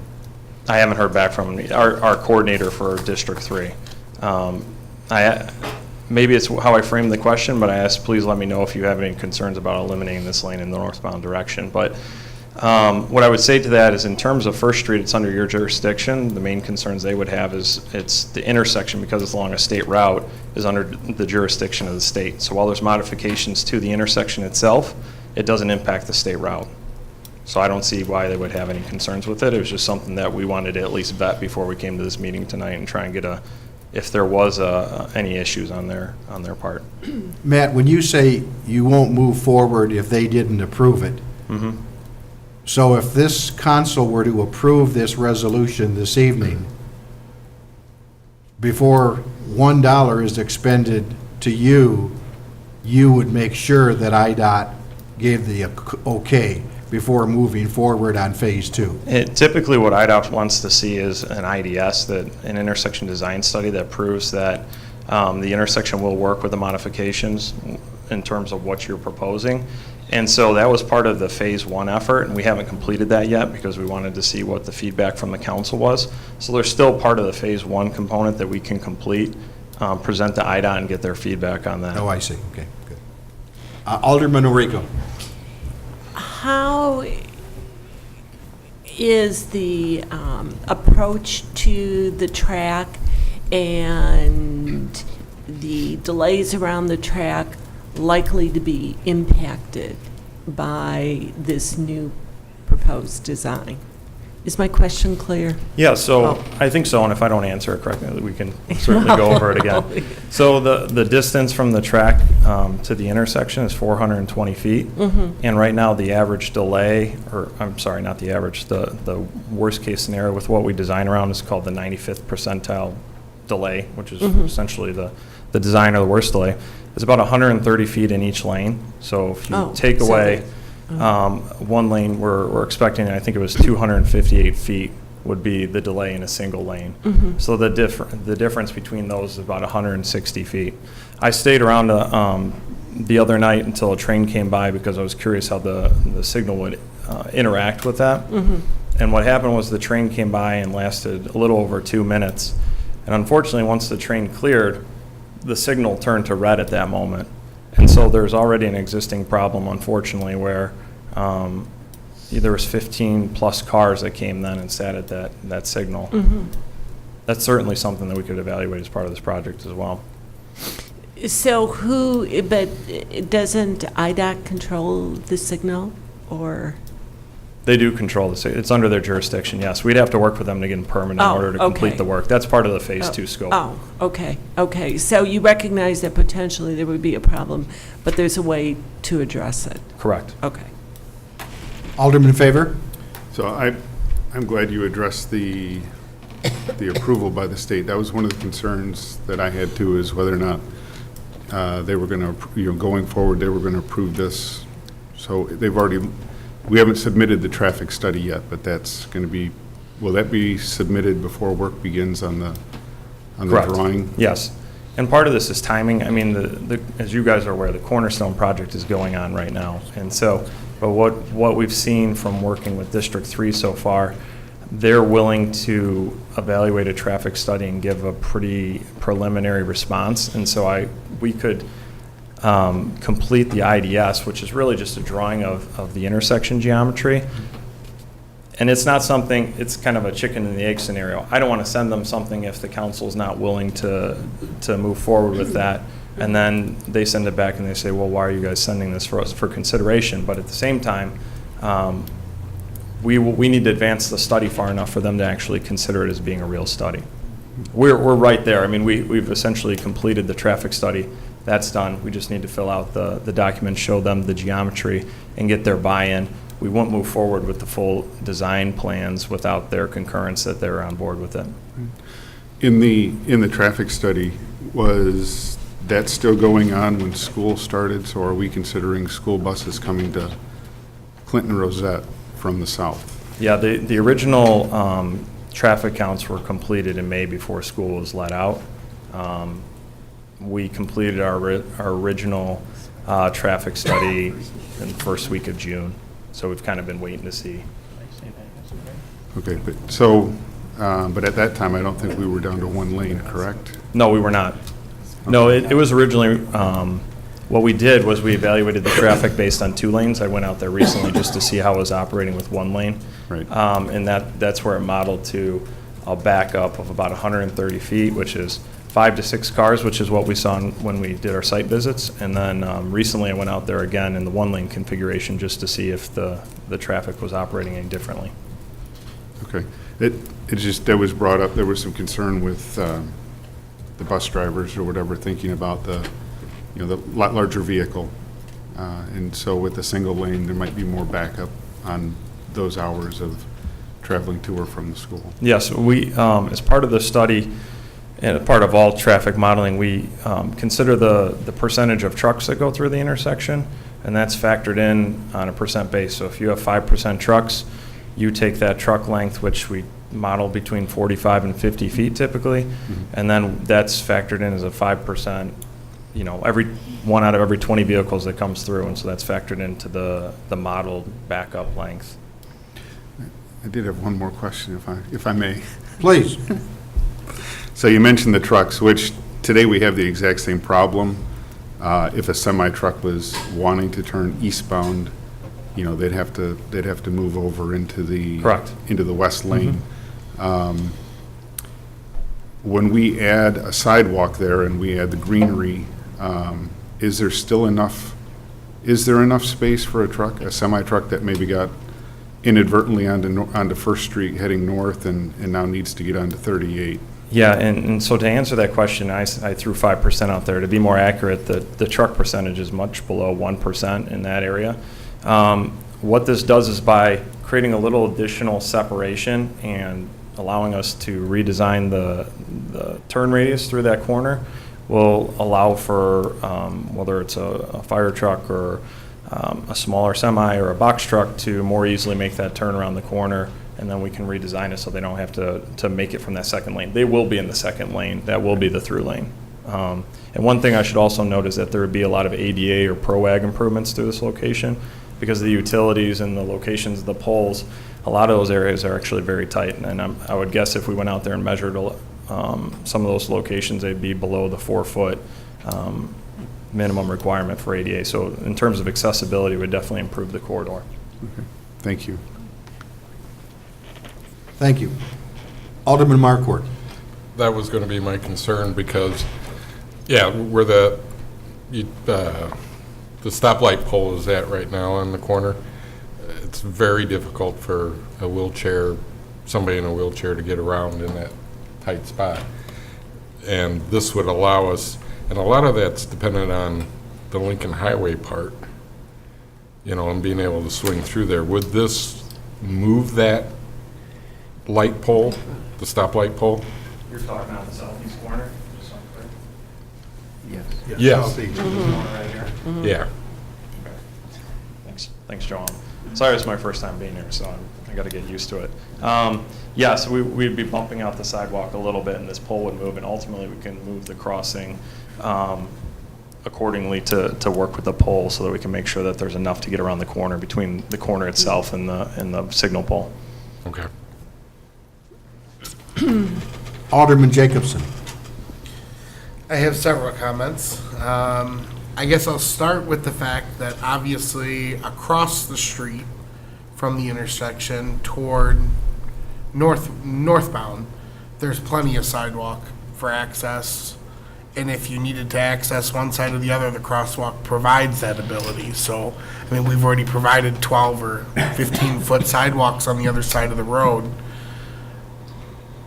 My next comment is a little bit more anecdotal, I guess. Traveling that neighborhood pretty regularly and navigating around it while the lane has closed has been quite a bit of a hassle. I've seen queue backups all the way to the tracks, especially after a train, because of the stoplight, and probably, obviously now that we know that there is an issue, I was being frustrated not knowing that issue, but it is certainly an issue. Obviously on times like Cornfest and when we've shut down during the parades and stuff, that's the main thoroughfare from north to south across town. The next thoroughfare is all the way to 7th Street. So, I mean, you have to go through 4, 5, 6 stoplights or go all the way around the downtown to be able to get back and forth. I understand when we're doing other improvements elsewhere, Peace Road, for example, or elsewhere, you want to widen the sidewalks or widen the driving lanes to encourage traffic and more use in business. And in looking at this project, it really has very limited use. Again, when you look at the design of the upcoming building, it will have a rear entry courtyard for the users of that building. The other main user of that block that uses that parking lot, Lord Stanley's, has a main back entrance through the lot already. The traffic use of that small block is very limited from my being out there and being on that block. Again, and spending now over $400,000 to configure it for a very limited use when we have other opportunities on both cross sides of the street seems a little frivolous at this point to me.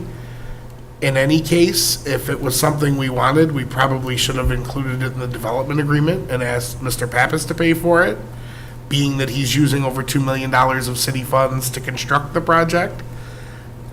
we've thrown enough at it as far as I'm concerned.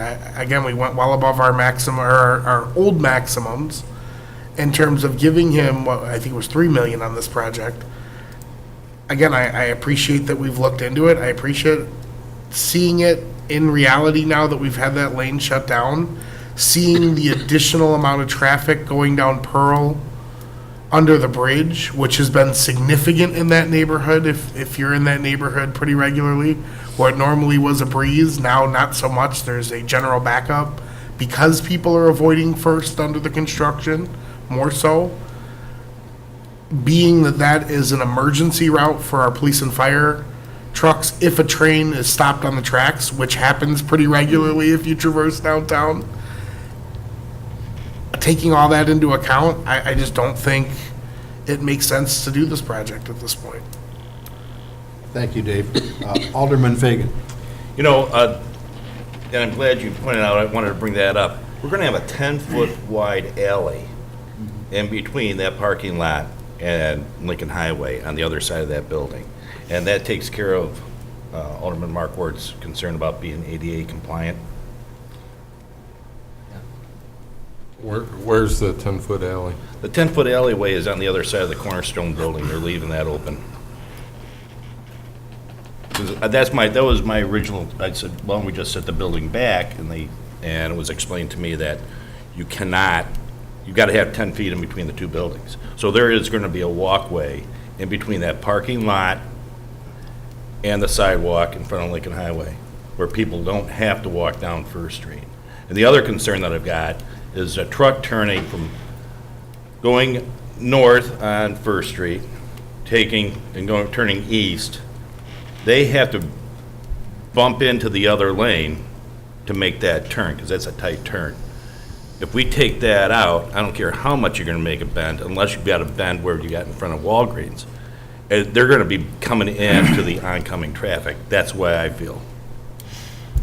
Mayor, can I jump in here? I think it would be beneficial for our Fire Chief Hicks to add to this discussion, because I know he went out on site with some of the vehicles, both our, I don't know if it was just our engines and our ambulances. So I think it would be beneficial to hear from practical tests that he did with the fire department vehicles to make sure that turning radius was ample. So I'm going to turn over to you, Chief. A few weeks ago, we did go out there with the ladder truck going northbound to check the turning radius, and we were able to make the current turn right going north without any problems with the ladder truck. Now, that's not a two-piece vehicle like a semi-truck, but the ladder truck was able to make that easily. And what's interesting is, I think currently, as Matt explained to me, is a truck, a fire truck in the existing easternmost northbound lane cannot make that turn without jumping into the western northbound lane. So the intersection was designed not to be able to accommodate that movement, but by creating this single lane through a little bit further to the west, they are able to make that turn. It does require some additional modifications to the turning radius, but that's basically what Eric did with the fire truck. Yeah, Bill, Alderman Fanouken. All right, so if I heard you correctly, that one of those two lanes currently is only 10 feet, the other one's 11 feet. What will be the width of the new single right lane? We certainly could make it 12 feet, but we're going to have 11-foot northbound lane with a 2-foot curb and gutter. Right, so that increases the space they're going to have. So I don't see that turning radius is going to be that big an issue. I addressed at the council last time. We've had a conversation since with the engineers about, as the traffic moves north out of that intersection, as it is now with the 2 lanes and it goes north up to north of Pine Street, that it becomes a race to see who's going to be first to get to this, where it reduces back down to 1 lane. And if we go ahead and move this down to 1 lane, I'd like us to have 1 lane northbound all the way through Pine Street, and possibly just make it a left turn lane at the bottom of the hill there at Locust, and then again at Pine.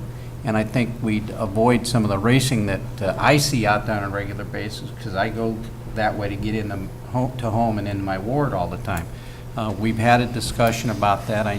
I think there's some possible solutions, but if we're going to go ahead with the project down to one lane, we can address a further issue at the same time, really with not much additional cost other than restriping.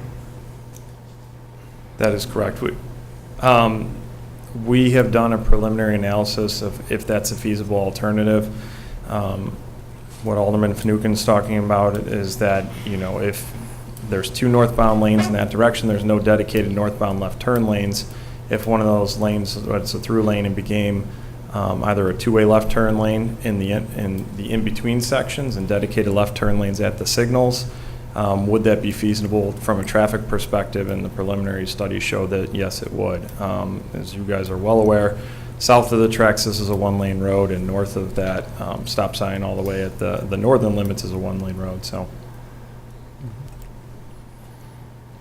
But if I may, just, we talked about this in the construction part of Cornerstone early on, that the extension of this sidewalk was going to be a possibility. And Joanne, do I remember correctly that Mr. Pappas was going to contribute to this and pay for the new sidewalk part? Or am I incorrect in that, in my memory? Because the existing proposal for Cornerstone does include some reworking of the curb and sidewalk in its current form, he has to remove and replace to connect to utilities and everything. That is part of the project. So if we move forward, if we don't move forward with anything, he'll be required to replace what's there. If we move forward with this revised project, he is committed to applying that value of what that would have cost to this project. Thank you. Alderman Noriko. I'd like to address one of Alderman Fagan's comments. Talking about the alley, and that would provide access from 38 through. The parking lot to 38, right? Yeah. The other side, just the other side of the Cornerstone. But it is a rare alley that is adequately lit at night that I would be willing to walk down by myself. So, whereas if certainly the sidewalk adequately, lit at night, from a safety perspective, is a much better alternative. We're talking about that walkway, are we not, Pat? Mm-hmm. East, on the east side of the Cornerstone project. Right. That would then go back to the parking lot. We're not talking about the alley in the back now. Okay. No. See, I think you were talking about the alley perhaps in the Okay, back. then I misunderstood. Yeah, I there's a apologize. 10-foot. No wonder you looked. Yeah, I'm looking at you. I noticed no lighting there. There's no lighting. Yeah. And I would suspect that Okay, sorry. I would suspect that if we have that 10-foot, call it an Okay. alley, call it a pathway, call it a pathway, that they would probably do some lighting on, Okay, in so that. I am preserved. You are preserved, yes, right. Okay. Sorry. Is there any further discussion? Yes, Alderman Verban. Well, I don't think anyone can guess why I'm voting no. And again, if council would be willing to bring this back to phase out discussion meeting as one of the many priorities of TIF, I would be willing to discuss it then as one of our priorities, but at this time, I'm still not supporting any TIF expenditures of this nature. Thank you. Now, before we have any further discussion from the city council, we do have 2 speakers in our audience tonight who would like to speak to this. And I do have a letter that was given to me this afternoon that I'd like to read. Our first speaker is our former Public Works Director and former Alderman Ron Naylor.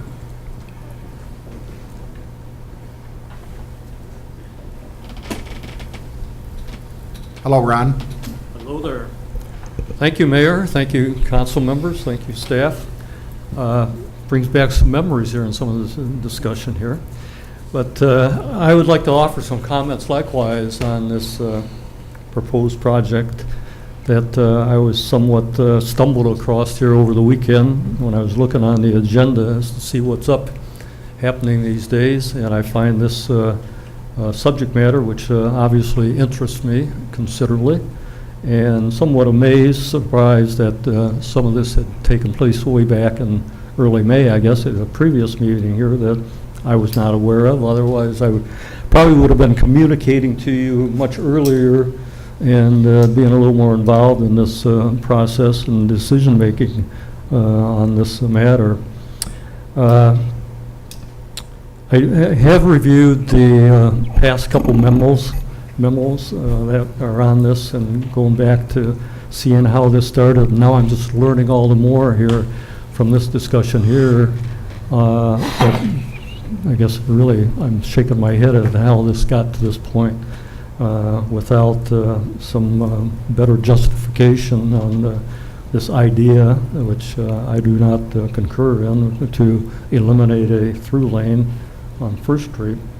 But you know, like I said, I'm amazed that this issue has proceeded to this design stage, and the expenditure to date for the preliminary engineering for what turns out to be basically a traffic study. It's not a study of what the premise of all this is made upon, and that's the premise that the existing sidewalk is unsafe, and that the lighting is supposedly unsafe or is deficient out there. And I don't see any supporting documentation regarding that, other than the fact that somebody says, I think the sidewalk is deficient and unsafe. And in the memos that were produced back in May, as well as the memo that is prepared for the council tonight, which is basically one and the same with a couple pieces of verbiage changed in it here, contains nothing about the facts that support the indication that this sidewalk is unsafe, as well as some of the information I believe is incorrect. There's on the supporting documentation for that, I would have thought there would have been something that would justify, yeah, we agree that the sidewalk is unsafe, or yeah, we agree that the lighting is deficient out there. You can look at your pictures that you have before you on those memos, attached to the memos, as well as maybe on these drawings here. You know, there's all kinds of lighting poles out there and ancillary lighting coming from the adjacent Walgreen parking lot, as well as this building will have a lot of lighting on it, as well as the parking lots that is there.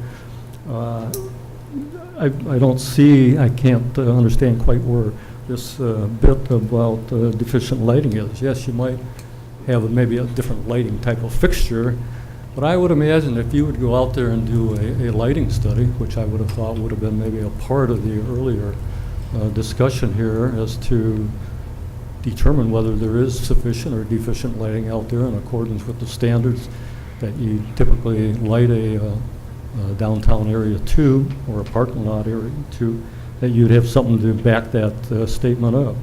Same way with the statement that the sidewalk is unsafe.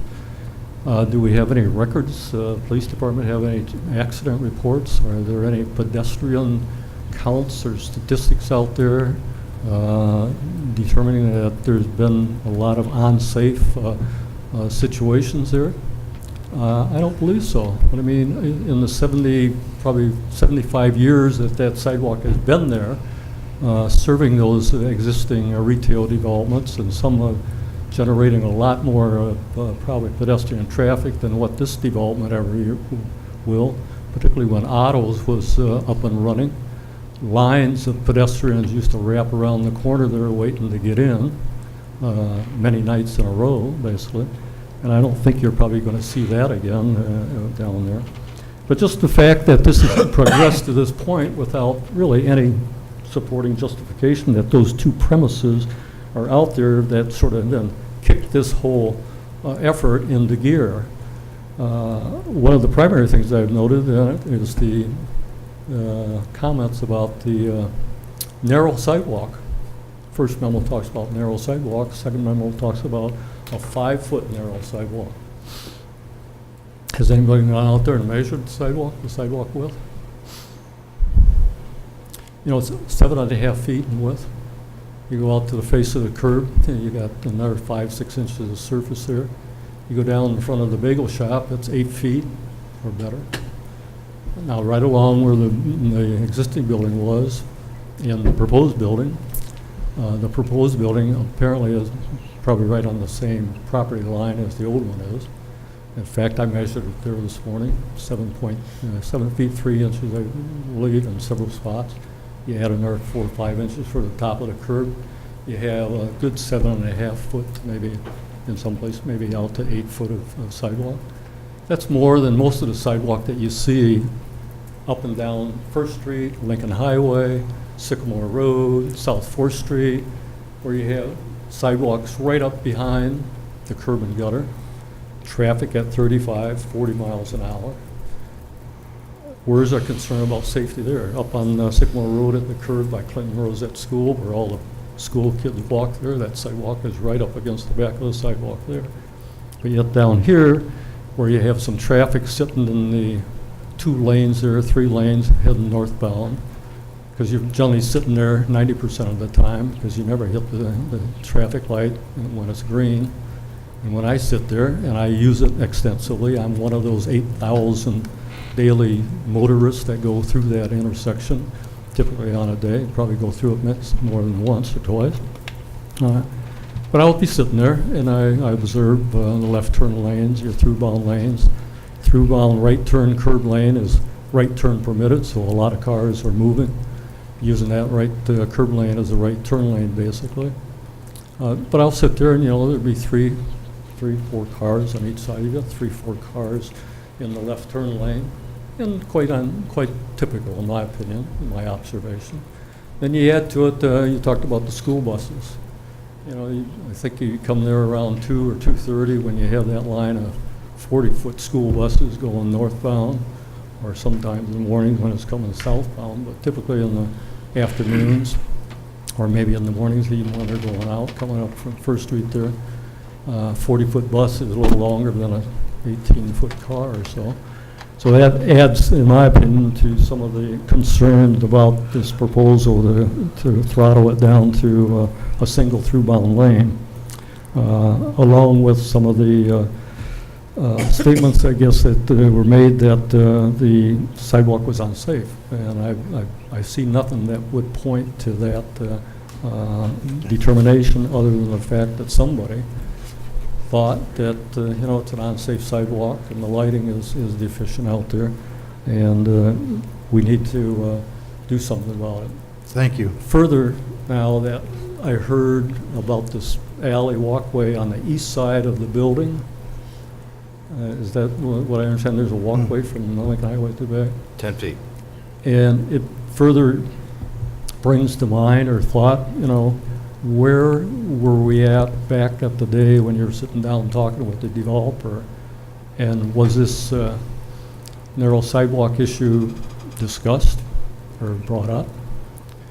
If it was, why wasn't that incorporated into some of these discussions? And particularly now that I know there's a 10-foot space on the east side of this building that he very well could have dedicated a couple feet, 3 feet, whatever you wanted for that sidewalk, or at least set up a design of a structure to where that first floor wall is indented a couple feet to allow for a little wider sidewalk. He could have cantilevered his second, third, fourth floor building out over that, like you see in many places, in many commercial districts, you see stuff like that.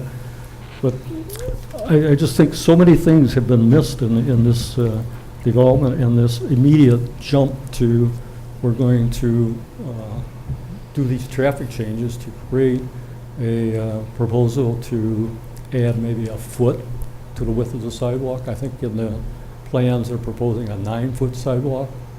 Now that might be a foot 3 inches or 4 inches wider than the 7 feet plus sidewalk that's already there. That's going to be safe. Granted, you have a little green strip over to the side likewise, which we'd have to maintain, and we don't do a very good job of maintaining our landscaping stuff after we do put it out there. But I just shake my head at this whole subject matter. That's something that should have been probably nipped at the bud almost the day that it was commenced. And it probably should have been nipped, in my opinion, in-house And I was thinking back, I said, you know, in the day, the engineering staff would probably have nipped a lot of this right away and came to the council and gave a lot of information, but then I happened to remember, we don't have any engineering staff anymore here in town. We have consultants, great, WBK is a great consultant, but they work for the city, they work for the manager, they work for the staff. You know, they do what they're asked to do and told to do. They're not like the people that live here and participate in all this and are here 24/7, 365 days a year. Not that once or twice that we come out and observe the traffic. No disregard for you. I've done that many times myself in my career and my job, is to go out and observe the traffic and make certain that what you're talking about is accurate. Well, thank you. Secondly, I think the proposal. Thank you, Ron. You've gone over, well over your 5 minutes, but. I know, but may I comment a little bit further? I've learned a lot by coming here this evening on this, and a lot of the comments coming out of the council here is quite similar to what mine is, and I'm certain if you were to go out and ask the 7,999 other motorists out there as to what they would think about this idea, I think you would find it probably be 99.9% the same as to forget the project, prepare the sidewalk as it currently is, and leave things basically the same. I also would recommend strongly that if you even think about going forth, that you have IDOT's approval of that IDS before you spend any more money. I can tell you many horror stories and many projects that I worked on over the years that by the time the Department of Transportation gets a hold of that IDS and gets it back to you, it's multiple times more than what you ever guesstimated it is, and with all the changes that would be required on it. So, you know, however, all due respect to WBK, I'm certain they're doing their job well and doing it, but working with IDOT is a real challenge, and particularly when you come to these intersection design studies. And I would strongly support the City Council not to go forth any further with this and the expenditure of any additional money on it. The money is needed more so in all of your other infrastructure needs that are fundable by TIF funds out there. Thank you. Thank you, Ron. Thank you. Appreciate it. We have one other speaker from our audience, and that is John Anderson. John?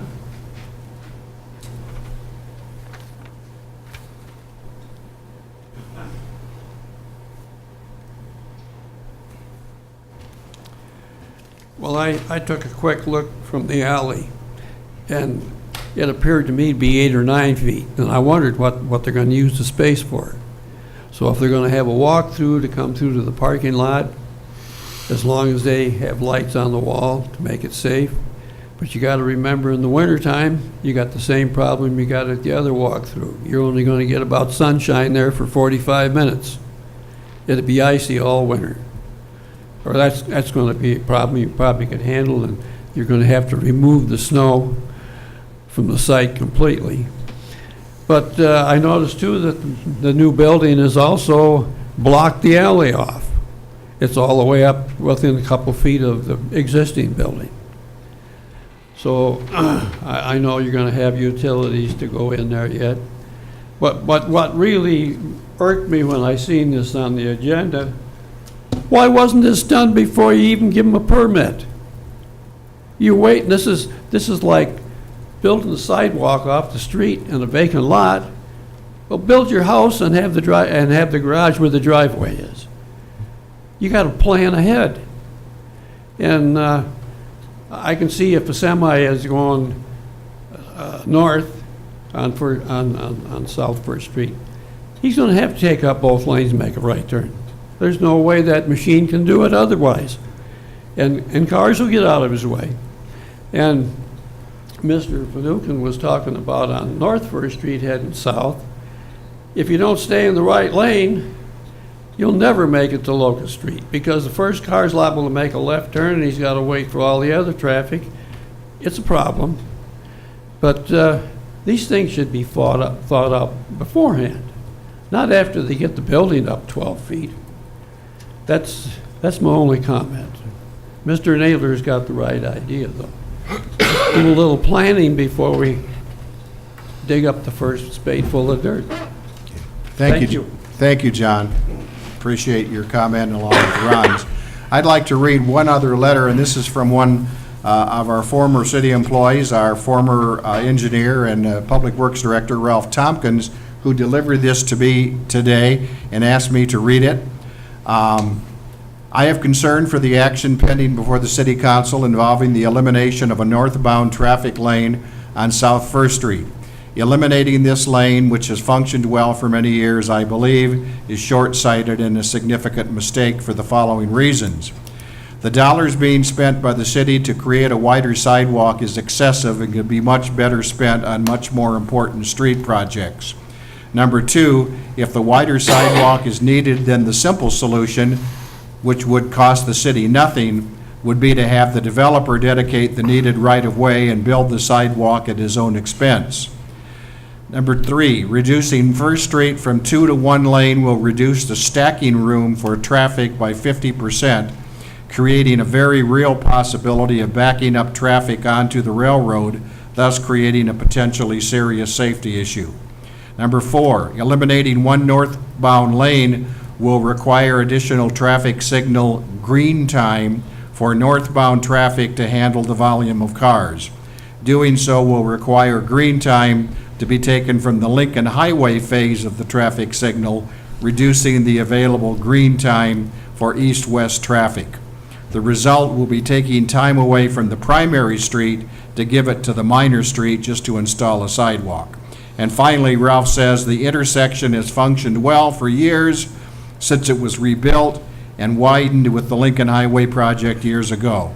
Thank you for considering my comments. Ralph Tompkins, 406 Billings Court, DeKalb. Now, we have had a letter, we've had two addresses. Alderman Jacobson. It was my understanding when we originally started some of the planning effort to this project that the city had requested that that corner effectively be carved out, the building corner, much like in front of Rosita's, that they have the open corner. Obviously, that discussion never took off and it wasn't finished because, I mean, now that the frame of the building is up, it doesn't look like there was any space dedicated for that. There is an angle to the building on the corner, on the hard corner.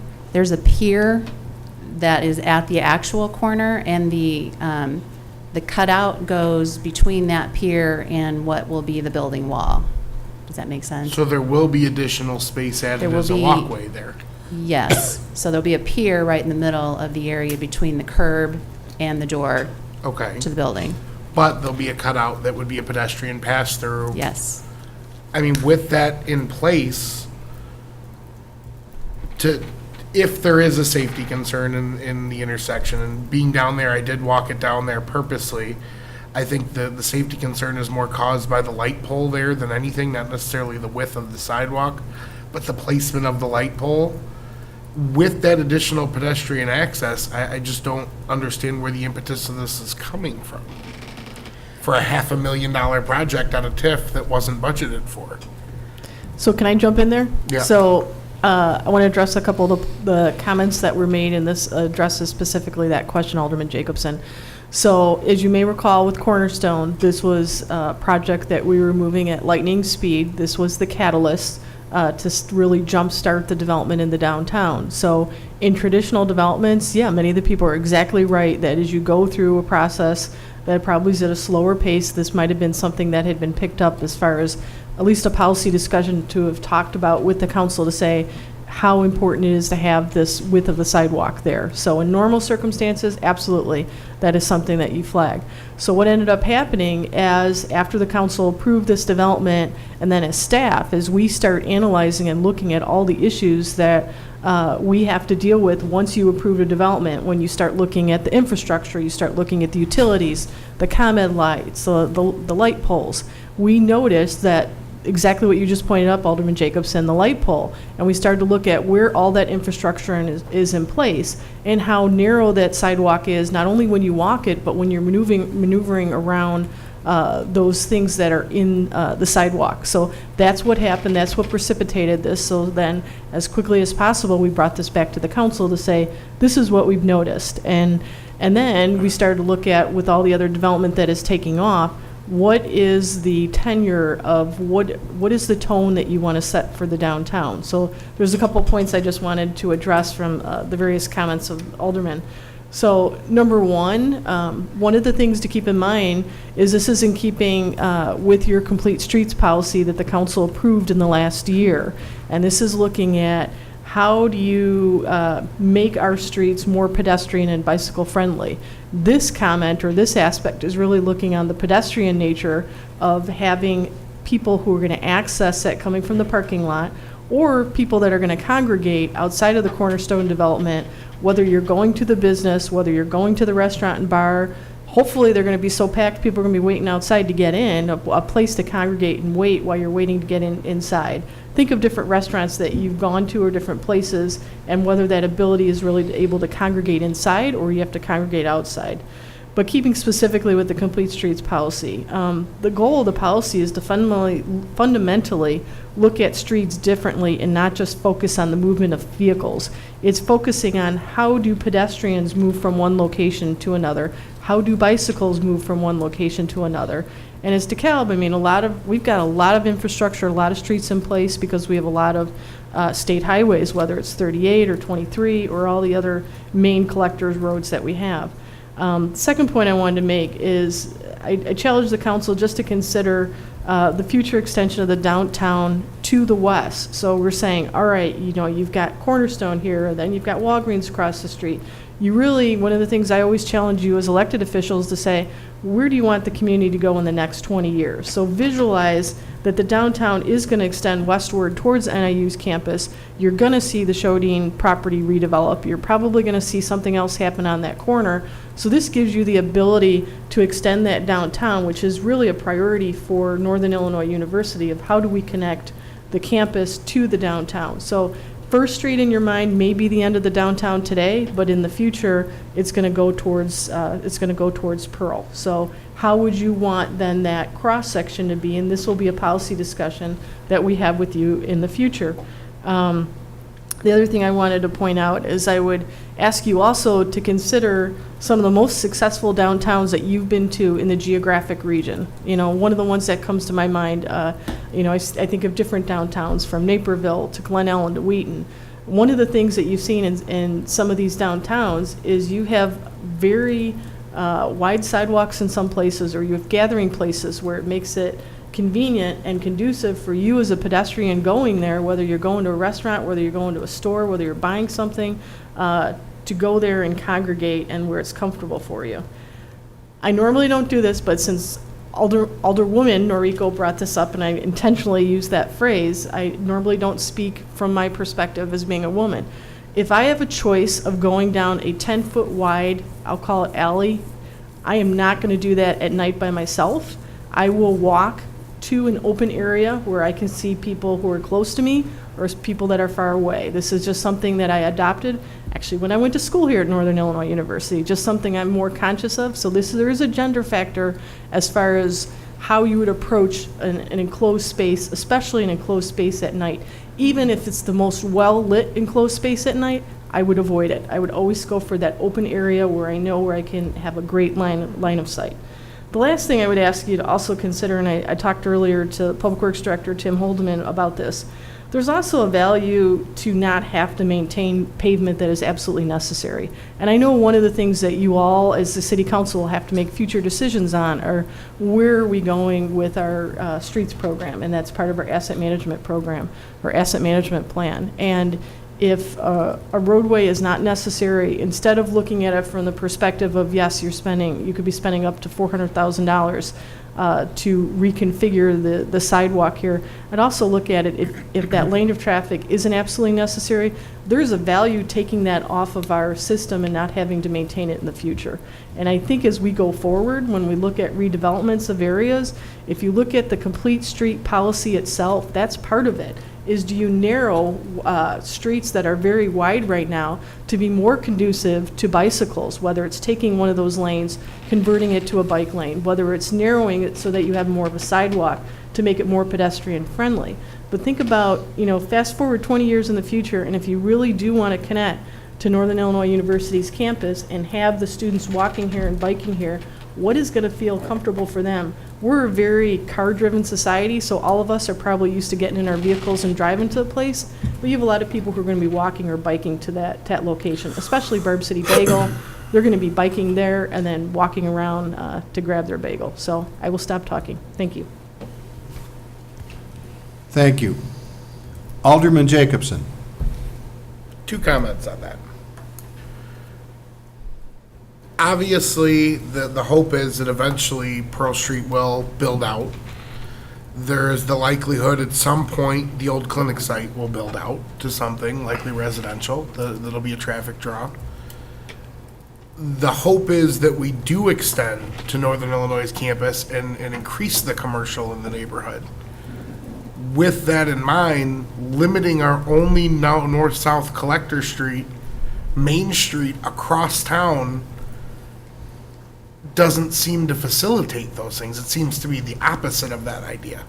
Assuming that exiting from that Pearl Street site would likely come down the back private road toward First Street in many cases, assuming that with a development there that the quick and easy access and use of Pearl Street under the bridge will likely be significantly affected, driving more traffic to the main roads. Again, I think that it's important to be cognizant of those things. I totally agree with you in the sense that the hope is we will have increased traffic there. And if the hope is to move all the way to campus, the next north-south street is Annie Glidden. That's way out of the way if you're trying to avoid the campus routes and to avoid the campus traffic. So I would caution against shutting down the only north-south collector in that area. In terms of the pedestrian traffic from Northern, being that there won't be another crosswalk from campus all the way to First Street, the likelihood that they would be on that side of the street is very minimal. The traffic will be coming down the north corner of the street, which has more than adequate sidewalks and has the significant investment we've already put through TIF into extending those sidewalks to 14 or 15 feet in terms of the brick sidewalks or brick walkways we have on that side of the street. So again, assuming, looking into the long term, if you were coming from campus, you would be on the north side of the street, not the south side, and this intersection wouldn't affect you. And looking at the financial impact, again, I know we try not, that we've made a concerted effort not necessarily to go dollars and cents, but we haven't figured out our TIF plan yet. And talking about $500,000 in expenditures, that's $1.5 million of impact that money could have if we're at a 30% project. That could be a whole nother block, 2, 3, 4 properties being developed. Is a 50-foot section of sideway worth not having another block developed downtown? I've wrestled with this, Dave, and what you say about the north-south feeder, if you will, on our community makes so much sense to me. I am torn between what I like, the idea of a wider sidewalk there. God, it would be good. But I just wrestle with the idea of changing the traffic pattern on a street at one of our major intersections in this community, First and Lincoln Highway. And Ralph Tompkins is a good friend of mine. Ralph and I do many things together. When he brought this in today and asked me to read it, I would do that. If nothing more, as a courtesy to one of our former Public Works directors. And I said, Ralph, I see two sides of this coin. I really do. So I think it points out the fact that we've got a difficult decision here. And while we aren't spending $400,000 tonight, if in fact we approve this, we are very well on our way to spending that $400,000 for this project.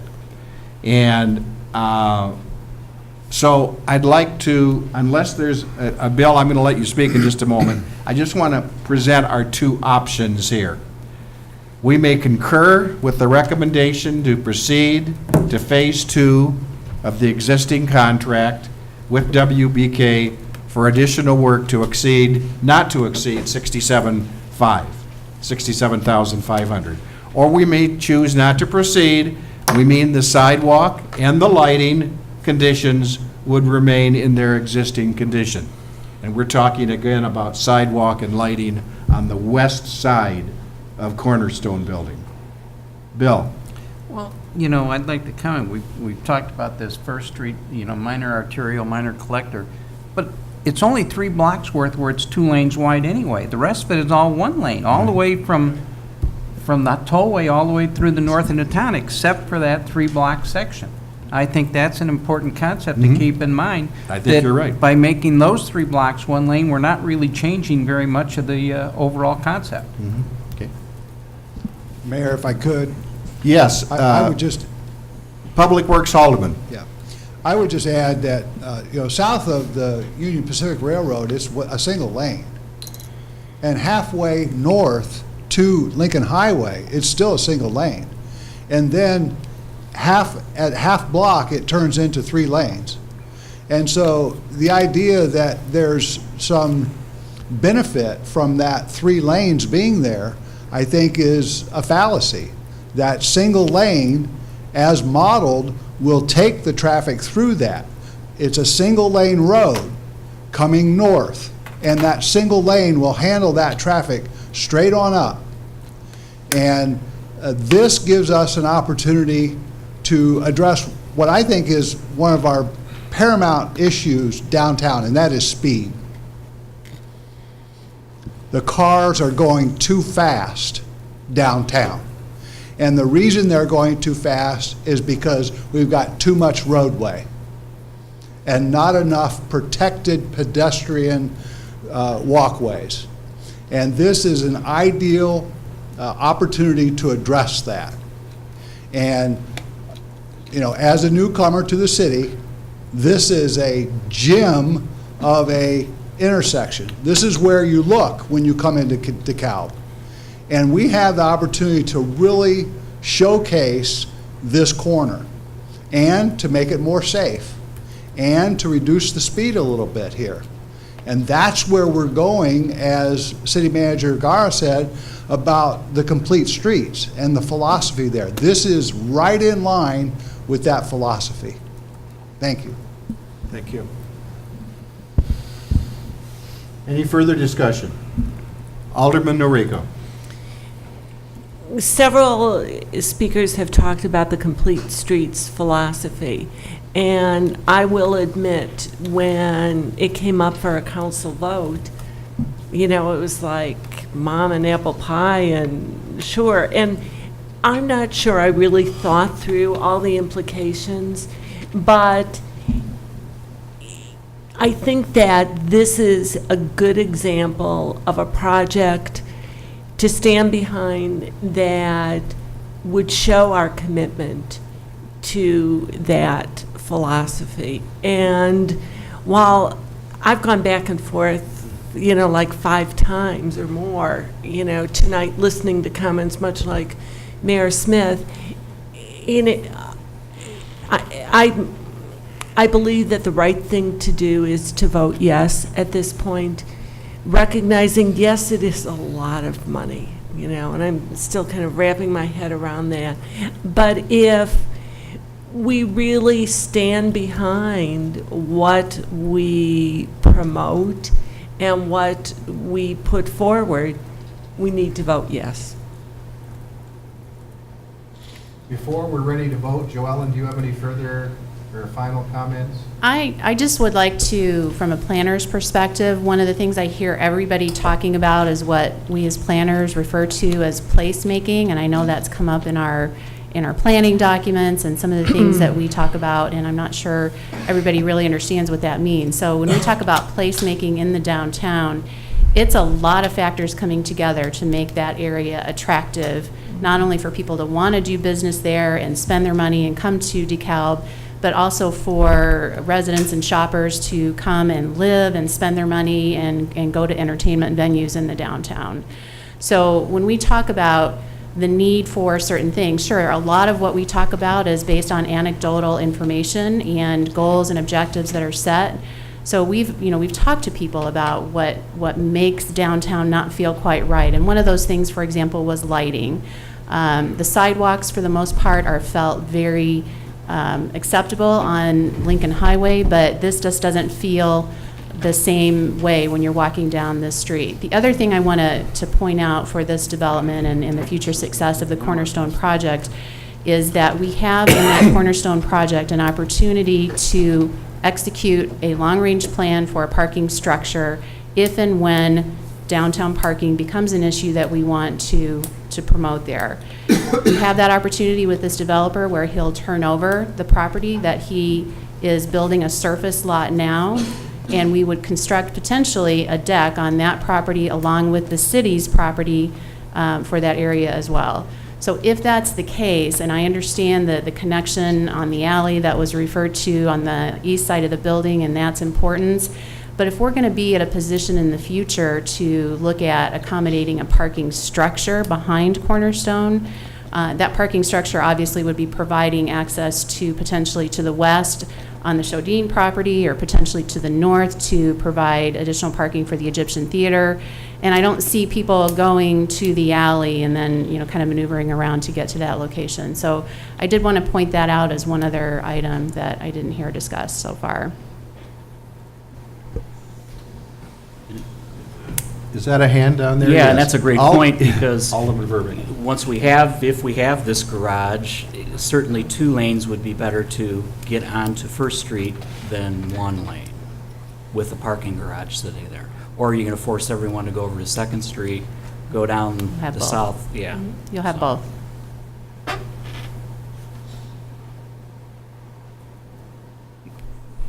Ron? Just a couple minutes.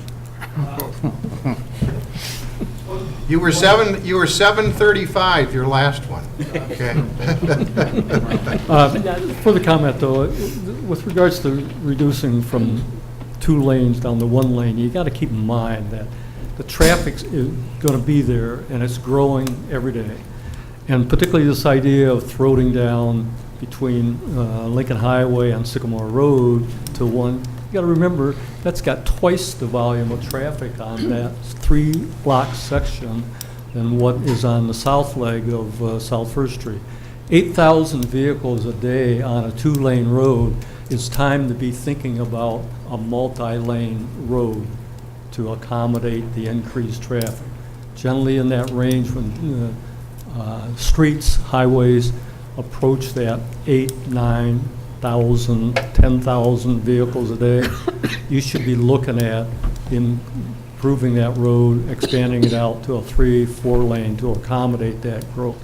Your traffic on the leg going north of Lincoln Highway, I think it's like 16,000 a day or something like that I saw in your traffic report up there, and then it splits, of course, at Sycamore Road and going on to First Street, in which that intersection likewise, in my opinion, should be looked at to create the right lane, the east lane, as a right turn lane, and the left lane as your through lane at that intersection, and you reduce a lot of the accidents that are occurring there currently right now.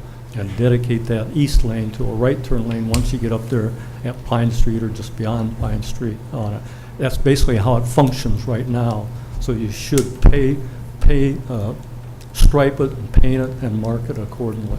Thank you, Ron. I appreciate your comment. Jerry, if I may, I'd like to respond to that. Yes. It was striped that way before, and everybody in the right-hand lane kept going straight north anyway.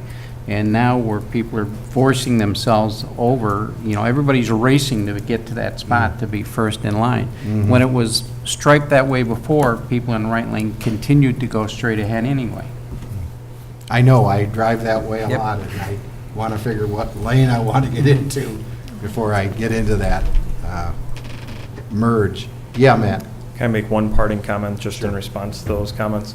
IDOT's standard guidelines on when you start to consider if you go from 2 lanes to 4 lanes is typically when you get to 1,250 cars in the design hour and the peak hour, which is representative of approximately 12 or 13,000 cars, just to make that point. And then also, what's happening on First Street and at 38 is really, it's a challenge that Illinois 38 has more green time than it really should have. And that's probably, I know there's a comprehensive review of all the signals in the city, but that was my observation on site as well as with the modeling, is that there's just not enough green time that's dedicated to First Street. If you look at it in terms of delay, there's almost 80 seconds dedicated to Illinois 38 in a cycle. So if you arrive on First Street, there's 40 seconds on that cycle. So if you arrive right at the red, you're waiting almost a minute and a half. There's a fundamental mistiming of this signal from the standpoint that the traffic is actually, while I read that Illinois 38 was referred to as the major road, First Street has almost just as much traffic in both the northbound and southbound directions when you combine those two movements during any of the peak hours. We did 24-hour counts and looked at those. So really traffic is very, very similar between those two roads. It doesn't justify a 2-to-1 green time ratio between those two routes, and that's something else that came out of this study and report was a benefit to better understand how that intersection is working. The level of service is an A in the 38 direction, and it's this fringe C-D. It's on an A to F scale, so A being the best and F being the worst. And so what was indicated was that First Street is getting the short end of the stick in terms of timing too, so that's something we could certainly pursue as well, but even outside this project as well. So, thank you. Thank you. I'm sorry. I was going to say any further comments. sorry. Alderman Markwart, please. Matt, I have to rely on your expertise a little bit, just so I can wrap my head around a couple of things. So as our downtown is currently configured, if you're looking at, say, 7th Street, 4th Street, 1st Street, they all come in as 1-lane traffic. They go to 2 lanes. They go right back down to 1 lane once they get past that central business district. Correct. Okay. What would be the traffic requirements of why they do that? I mean, typically you see from Geneva, and we see a lot in Randall Road. If you're familiar with Randall Road, you'll see a lot of those intersections go from 2 lanes to 3 lanes just to get through the intersection. Typically, it's to handle capacity deficiency at the intersection itself, but then you're dealing with merging on the back end of that, which is, as you get through the intersection, then obviously, as you noted, people have to merge down to a reduced lane. Right. And is that a matter of, well, can't be with 23 4th Street, but IDOT given more preference to the east-west due to the way the intersection is with the railroad tracks? So from a level service standpoint, which is how we evaluate an intersection and how it's operating, it's just how many seconds of delay would anyone experience going through that intersection as a user, as a vehicle. There's actually no change on the level of service, whether this is 1 lane or 2 lanes, because the green time is dictated by the southbound direction. There's double the traffic going southbound on that road as there is northbound, or close to it in many instances. So the amount of green time is actually dictated by the north, and so whether there was 1 lane or 2 lane going in the northbound direction, it's relatively the same level of service. You're waiting for that red time to clear on 38. they're at the mercy of 38's delay. Okay. And just one other comment. My whole main concern with this project was with the actual turn, the intersection there on the southeast corner, making that more user-friendly for that tightness, so that you're not on a ramp as you're walking around there, or if you are in a wheelchair or in need of assistance, because basically you're on those bumps in those corners all the time. And if you're going to go across the street to Walgreens, that's where you're going to go. You're going to go at the light. You're not going to go down at, by the railroad tracks and, try to walk across there. So if we do have that cutout, I forgot about that cutout as far as allowing space for people to go around there. But I think it kind of follows, if you're thinking long-term on this, as far as our streets coming 1 to 2 and then back to 1 again, it happens all the way through there. And there's a reason for that. And I think it's because of the traffic part. There certainly is, but most roads are designed based on a 20 to 25-year horizon, depending on when that goes into the planning, and certainly. Well, 7th Street should be 2 lanes all the way up to Sycamore Road. Because if a train comes through town, it doesn't have to stop. It just has to go through town. Traffic is backed up from the railroad tracks all the way up to Lewis Street half the time. So if we're planning that way, makes me a little nervous, so. Just another street. Alderman Verbeek. May we call the question, please? Okay. Do we need a vote on call the question? If the council wishes to have that as a disputed issue, you can have a vote on that, yes. No. I think we're probably ready for the vote anyway, Michael, so. You're welcome. We provided the options. It's been moved and seconded that we authorize Phase 2 of the agreement with WBK. Roll call, please. Fanouken, Yes. Markwart,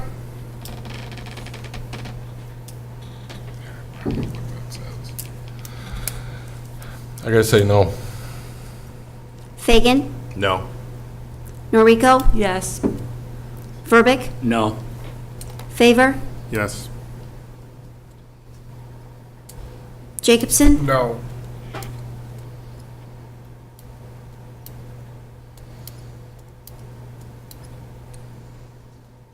Motion fails. Motion fails. yes. Sorry, I was counting. Okay. Motion fails. Motion failed? Okay. Thank you for all this discussion tonight. I appreciate it. Okay, we have one item under new or unfinished business. This was the agenda placement for intergovernmental agreements, and we're going to ask Management Analyst Aaron Stevens to come to the podium to speak to this item, please. Hello, good evening, Mayor and Council. I am going to summarize this as briefly as I can. This item is covering the policy direction of the placement of intergovernmental agreements on consent agendas or as items for separate action. Prior to 2016, IGAs that were within staff spending authority were approved at the staff level. IGAs that were in excess of the staff spending authority were brought forward to council either on the consent or regular agenda, with the consent agenda being utilized for agreements that were routine renewals for routine purposes almost always. In 2016, staff was directed to begin the standard process of bringing forth all IGAs, regardless of whether they were within staff spending authority, to city councils, either items for the consent agenda or as items for separate action. All IGAs with significant implications for the city and or other entities, such as the enterprise zone abatement agreement, for example, are brought forward as items for separate action for discussion and review by city council. Routine agreements and renewals have remained on the consent agenda. IGAs listed as consent agenda items are routine operational matters that conform to the intended usage of the consent agenda. Items placed on the consent agenda require very little discussion and are consolidated so that they can be completed with one motion. Routine operational items such as amendments and/or extensions to existing agreements are normally brought forward as consent agenda items to keep regular council meetings within a reasonable time limit. In cases where amendments are made to IGAs originally presented as items for separate action, the updated agreements are listed on the consent agenda and can be requested to be removed by any council member if further discussion is thought to be necessary.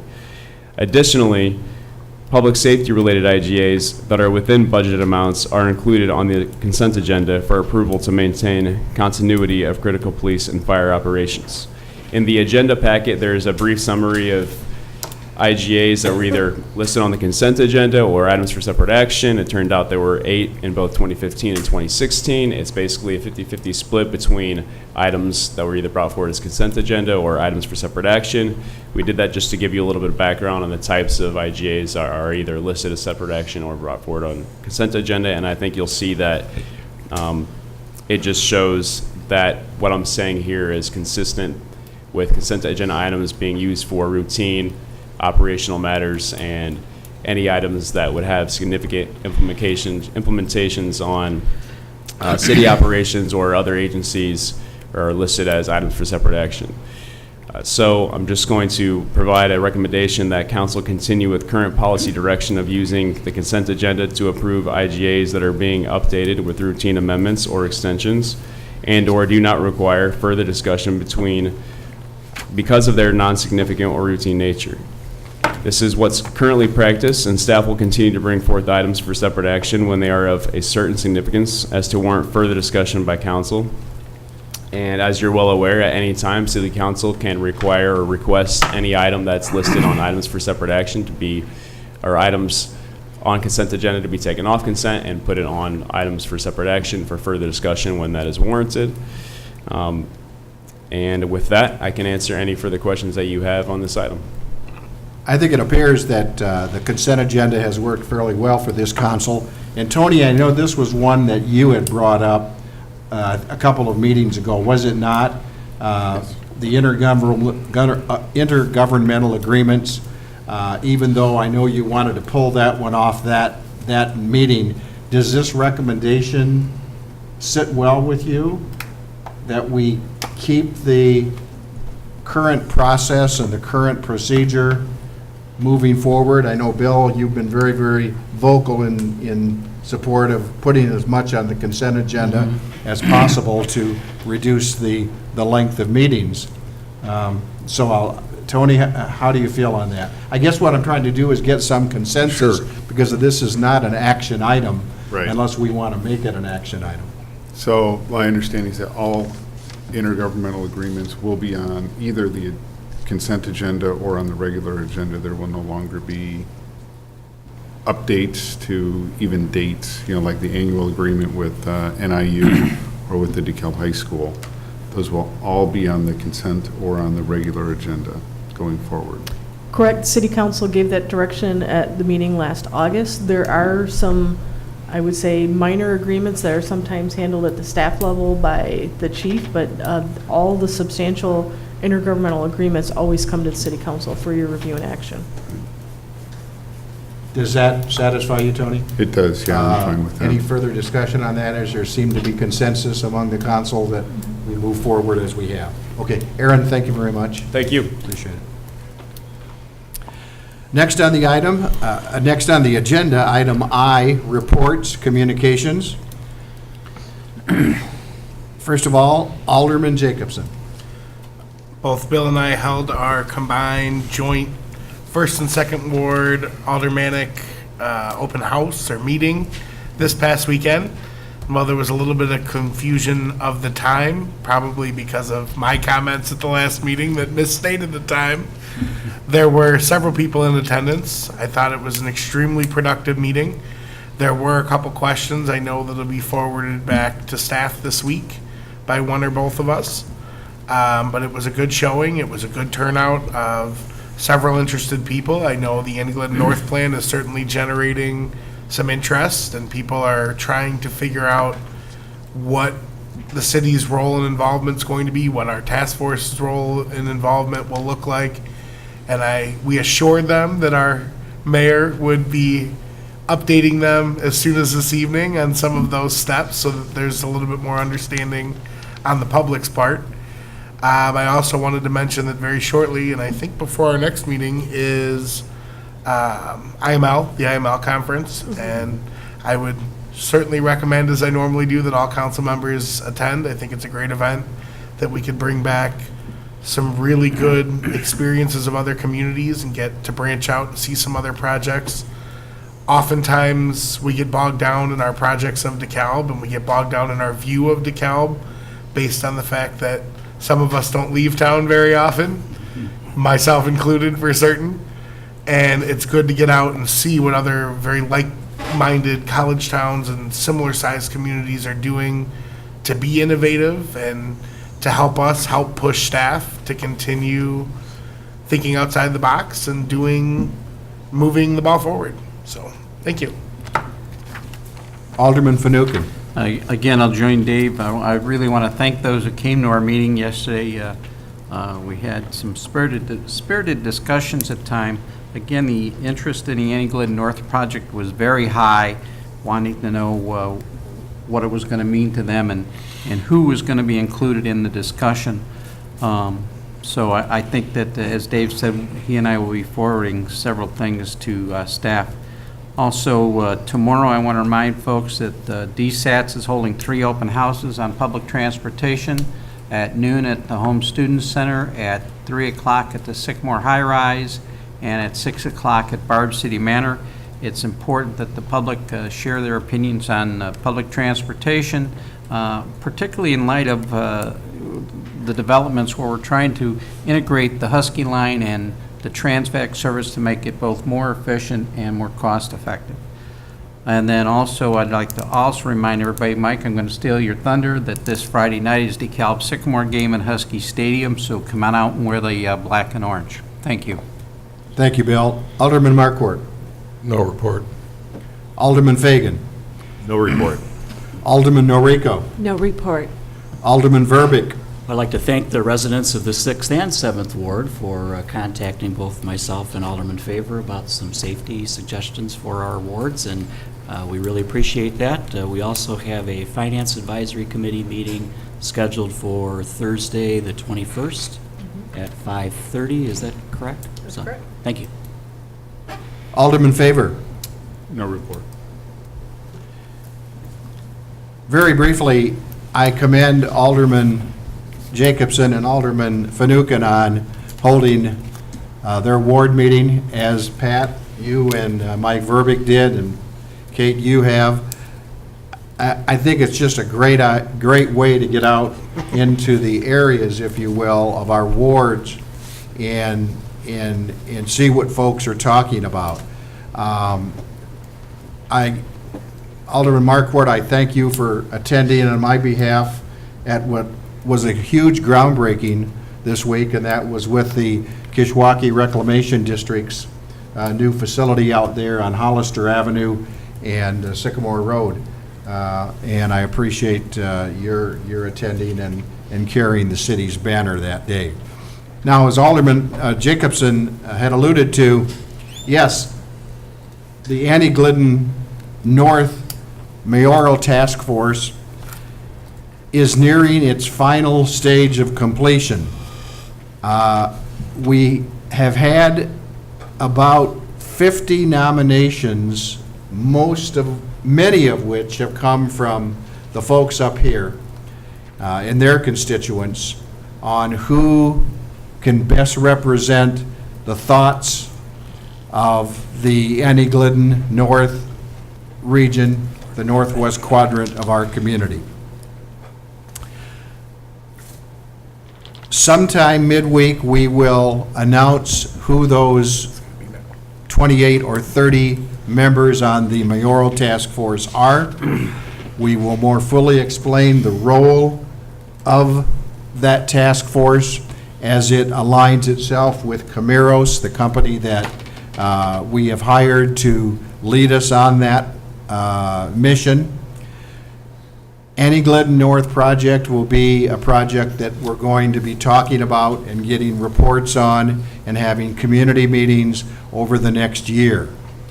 Since this is a mayoral appointment, all meetings of the community task force will be open meetings, so folks will be asked to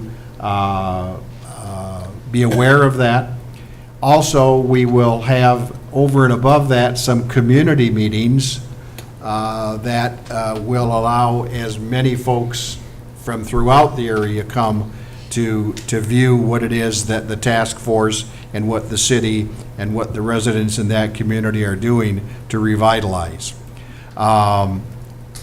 One of the things that we're going to attempt to do is to have all of those task force meetings within the Annie Glidden North vicinity, period. And we are fortunate that we do have some facilities that I think will be very, very good in terms of accommodating us.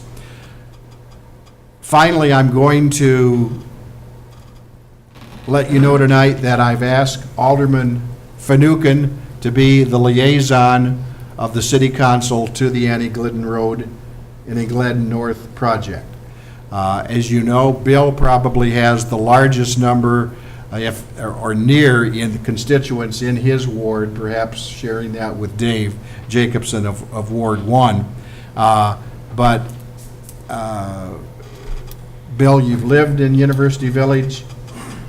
You've worked in that area. You're very familiar with it, and I appreciate your willingness to step up and do that on behalf of this council. Thank you. I really do. Our first meeting of the Annie Glidden North Task Force will be, it's tentative right now, but we're pretty sure we're going to schedule that for Wednesday, September 27. So that's 2 weeks from this Wednesday night. Time and place to be announced. And we'll get those particulars out in a news release fashion this week. Okay, and that's my only report. I'd like to now go down the wall here and first of all ask Deputy City Clerk Ruth Scott if she has anything to report. No report. City Attorney Frieders. No report. City Manager Anne Marie Gora. I'm going to take their time because I have a couple items. Okay. So first, I want to let the City Council know that city staff members and I have met with representatives of the DeKalb Area Rental Association, or better known as DARA. As you may recall, Will Heinisch of DARA spoke before the City Council at your meeting on July 24th. At that meeting, Mr. Heinisch requested a meeting to discuss and review the fee structure for the crime-free housing program. We had a very productive 90-minute meeting and had a great back-and-forth discussion. We will be scheduling a follow-up meeting within the next 2 months once staff has had the opportunity to better analyze our fee structure and the true costs of the crime-free housing program. After that next meeting with DARA, we will report back to the City Council with our findings. So I just wanted to give you a heads up on that. Second, as Alderman Jacobson mentioned in regards to the IML, the Illinois Municipal League Conference, I'd like the community and the council to know that Assistant City Manager Patty Hoppenstent will be participating on a panel discussion at the conference. So I will follow up and make sure you all have that information for those going to IML. Third, and I think Alderman Verbeek, I might have given the wrong time. I believe the FAC is going to start at 5 o'clock and not 5:30 p.m., but we will confirm that, make sure we get the correct time out. There also, speaking of meetings next week, there will be a special committee of the whole meeting on Tuesday, September 19th on the TIF phase-out. So any of those in the community interested in the TIF phase-out, please attend that meeting here in the council chambers. Now I want to switch gears on my last item. I want to inform you, it's my honor and privilege to announce that I've hired the city's next finance director, Molly Talkington. Ms. Talkington is an accomplished finance professional with over 15 years in progressive fiscal management experience with in-depth knowledge of accounting and finance. She has expertise in budget development and management, capital improvement program development and implementation, and financial reporting in federal, state, and local compliance. Molly Talkington is coming to DeKalb after having served in another university town in Champaign. Ms. Talkington has served as the City of Champaign's Financial Services Manager and Budget Officer for the past 6 years, having developed and managed a budget in excess of $140 million. Prior to serving the City of Champaign, Molly Talkington served in other financial positions in the Village of Glenview and the City of Naperville. In those two municipalities, she managed and assisted in the development of municipal budgets ranging from $210 to $430 million. Ms. Talkington received her Bachelor of Science degree from the University of Michigan at Whitewater and her Master of Public Administration degree with a concentration in fiscal management from Northern Illinois University. Yes, she is an NIU alum. Molly Talkington is a member of the Government Finance Officers Association, or better known as GFOA. She currently serves as the Vice President and the Central Region Coordinator for GFOA's Downstate chapter, which does include DeKalb. As such, Ms. Talkington is the incoming president for the GFOA Downstate chapter, and now will be proudly representing DeKalb when she assumes that role. She is one of only 5 reviewers in the entire state of Illinois for GFOA's popular annual financial reporting award, and has served as a reviewer for the past 10 years. Molly Talkington will be starting employment with the City of DeKalb next week, and her first day in City Hall will be next Wednesday, September 20th. She already relocated from Champaign to DeKalb this past Labor Day weekend, and we will be slightly modifying the city's fiscal year 18 budget schedule to accommodate her start of employment and inclusion in our budgetary process. So I know the council has tried to move everything up a little bit more last year, but I'm also timing it knowing that she's starting to have her involved in the entire budget process. The city, for members of the press, the city will be sending out and posting the press release on Ms. Talkington's hiring tomorrow morning. Thank you. Thank you, Anne Marie. Chief Lowry. No report. Chief Hicks. I just want to encourage our local residents to have their furnaces checked with the cold weather coming upon us quickly. We've already started having some calls from like CO and some bad furnace problems, so just encourage everyone to check those out. Thank you, Eric. Community Development Director Charlton. Again, Anne Marie already mentioned this, but the special TIF phase-out meeting is next Tuesday at 6 o'clock here in the council chambers. The other thing I wanted to mention is that in considering the presentations that were given at the committee of the whole and at the first part of the council meeting, I've had the privilege as a planner in a lot of different communities to work with many police and fire men and women who serve in the communities. Working with Chief Hicks and Chief Lowry is no exception. I greatly appreciate their wisdom and the people that work for them. I also want to thank their families. One of the things I noticed as Chief Lowry was providing some of the commendations was just how much it impacts the family members who are part of those families, listening to the type of situations they put them in every day. So I just want to extend my thanks to the families of the people who serve for us as well. Public Works Director Tim Holdwood. Our construction projects continue. I would ask people to go to our city website under 2017 construction projects for all the details. The one thing that I would mention, that beginning next Monday, the Illinois 23 repaving project will begin paving. And so that will begin next Monday. That'll be a significant advancement of that project. Thank you, Tim. Mark Thorson, our IT Director. Thank you, Mayor. Quickly, the technology upgrade for the council chambers is slated to start this week, so we're going to work on that beginning, I think Wednesday will be our first day for this, so we have exciting things to come with that. And also, I feel it's important to make everyone aware, if you're not already aware, on September 7th, one of the 3 national credit bureaus, Equifax, experienced a data breach that apparently affects the count is 143 million customer records. Apparently the breach began in mid-May and continued through July is what Equifax is telling us. The breach does include names, addresses, birth dates, social security numbers, and potentially more private information such as driver's license numbers. We're finding out more as they continue to release information. They've created a website, EquifaxSecurity2017.com. So that's EquifaxSecurity2017.com. They're offering free credit monitoring service through Trusted ID, and it should be mentioned that that Equifax is the parent company of that. You're strongly urged to review all of the terms and conditions if you're checking to see if you're affected, and also if you decide to use their credit monitoring service. There has been some questions raised, and they've also put some information on their website regarding that as well. Also be aware that, as always with these breaches, there is constantly fraudulent emails and fraudulent websites.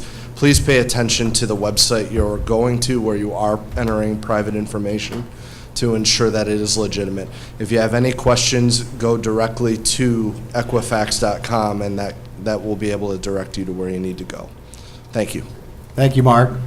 I'm told that we have the opportunity to extend our Monday evening with an executive session. Approval, this is item number 1 under recess, approval to hold an executive session to discuss the purchase or lease of real property as provided for in 5 ILCS 120/2C5. I'd ask for a motion. So moved. Second. Been moved and seconded that we recess to hold an executive session. Any comments or discussion? Roll call, please. Markwart, Yes.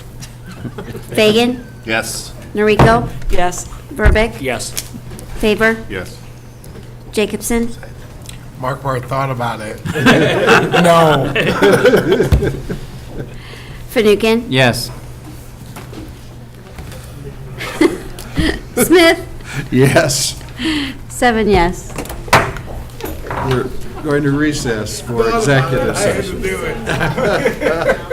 Oh, I tell you. That's a good question.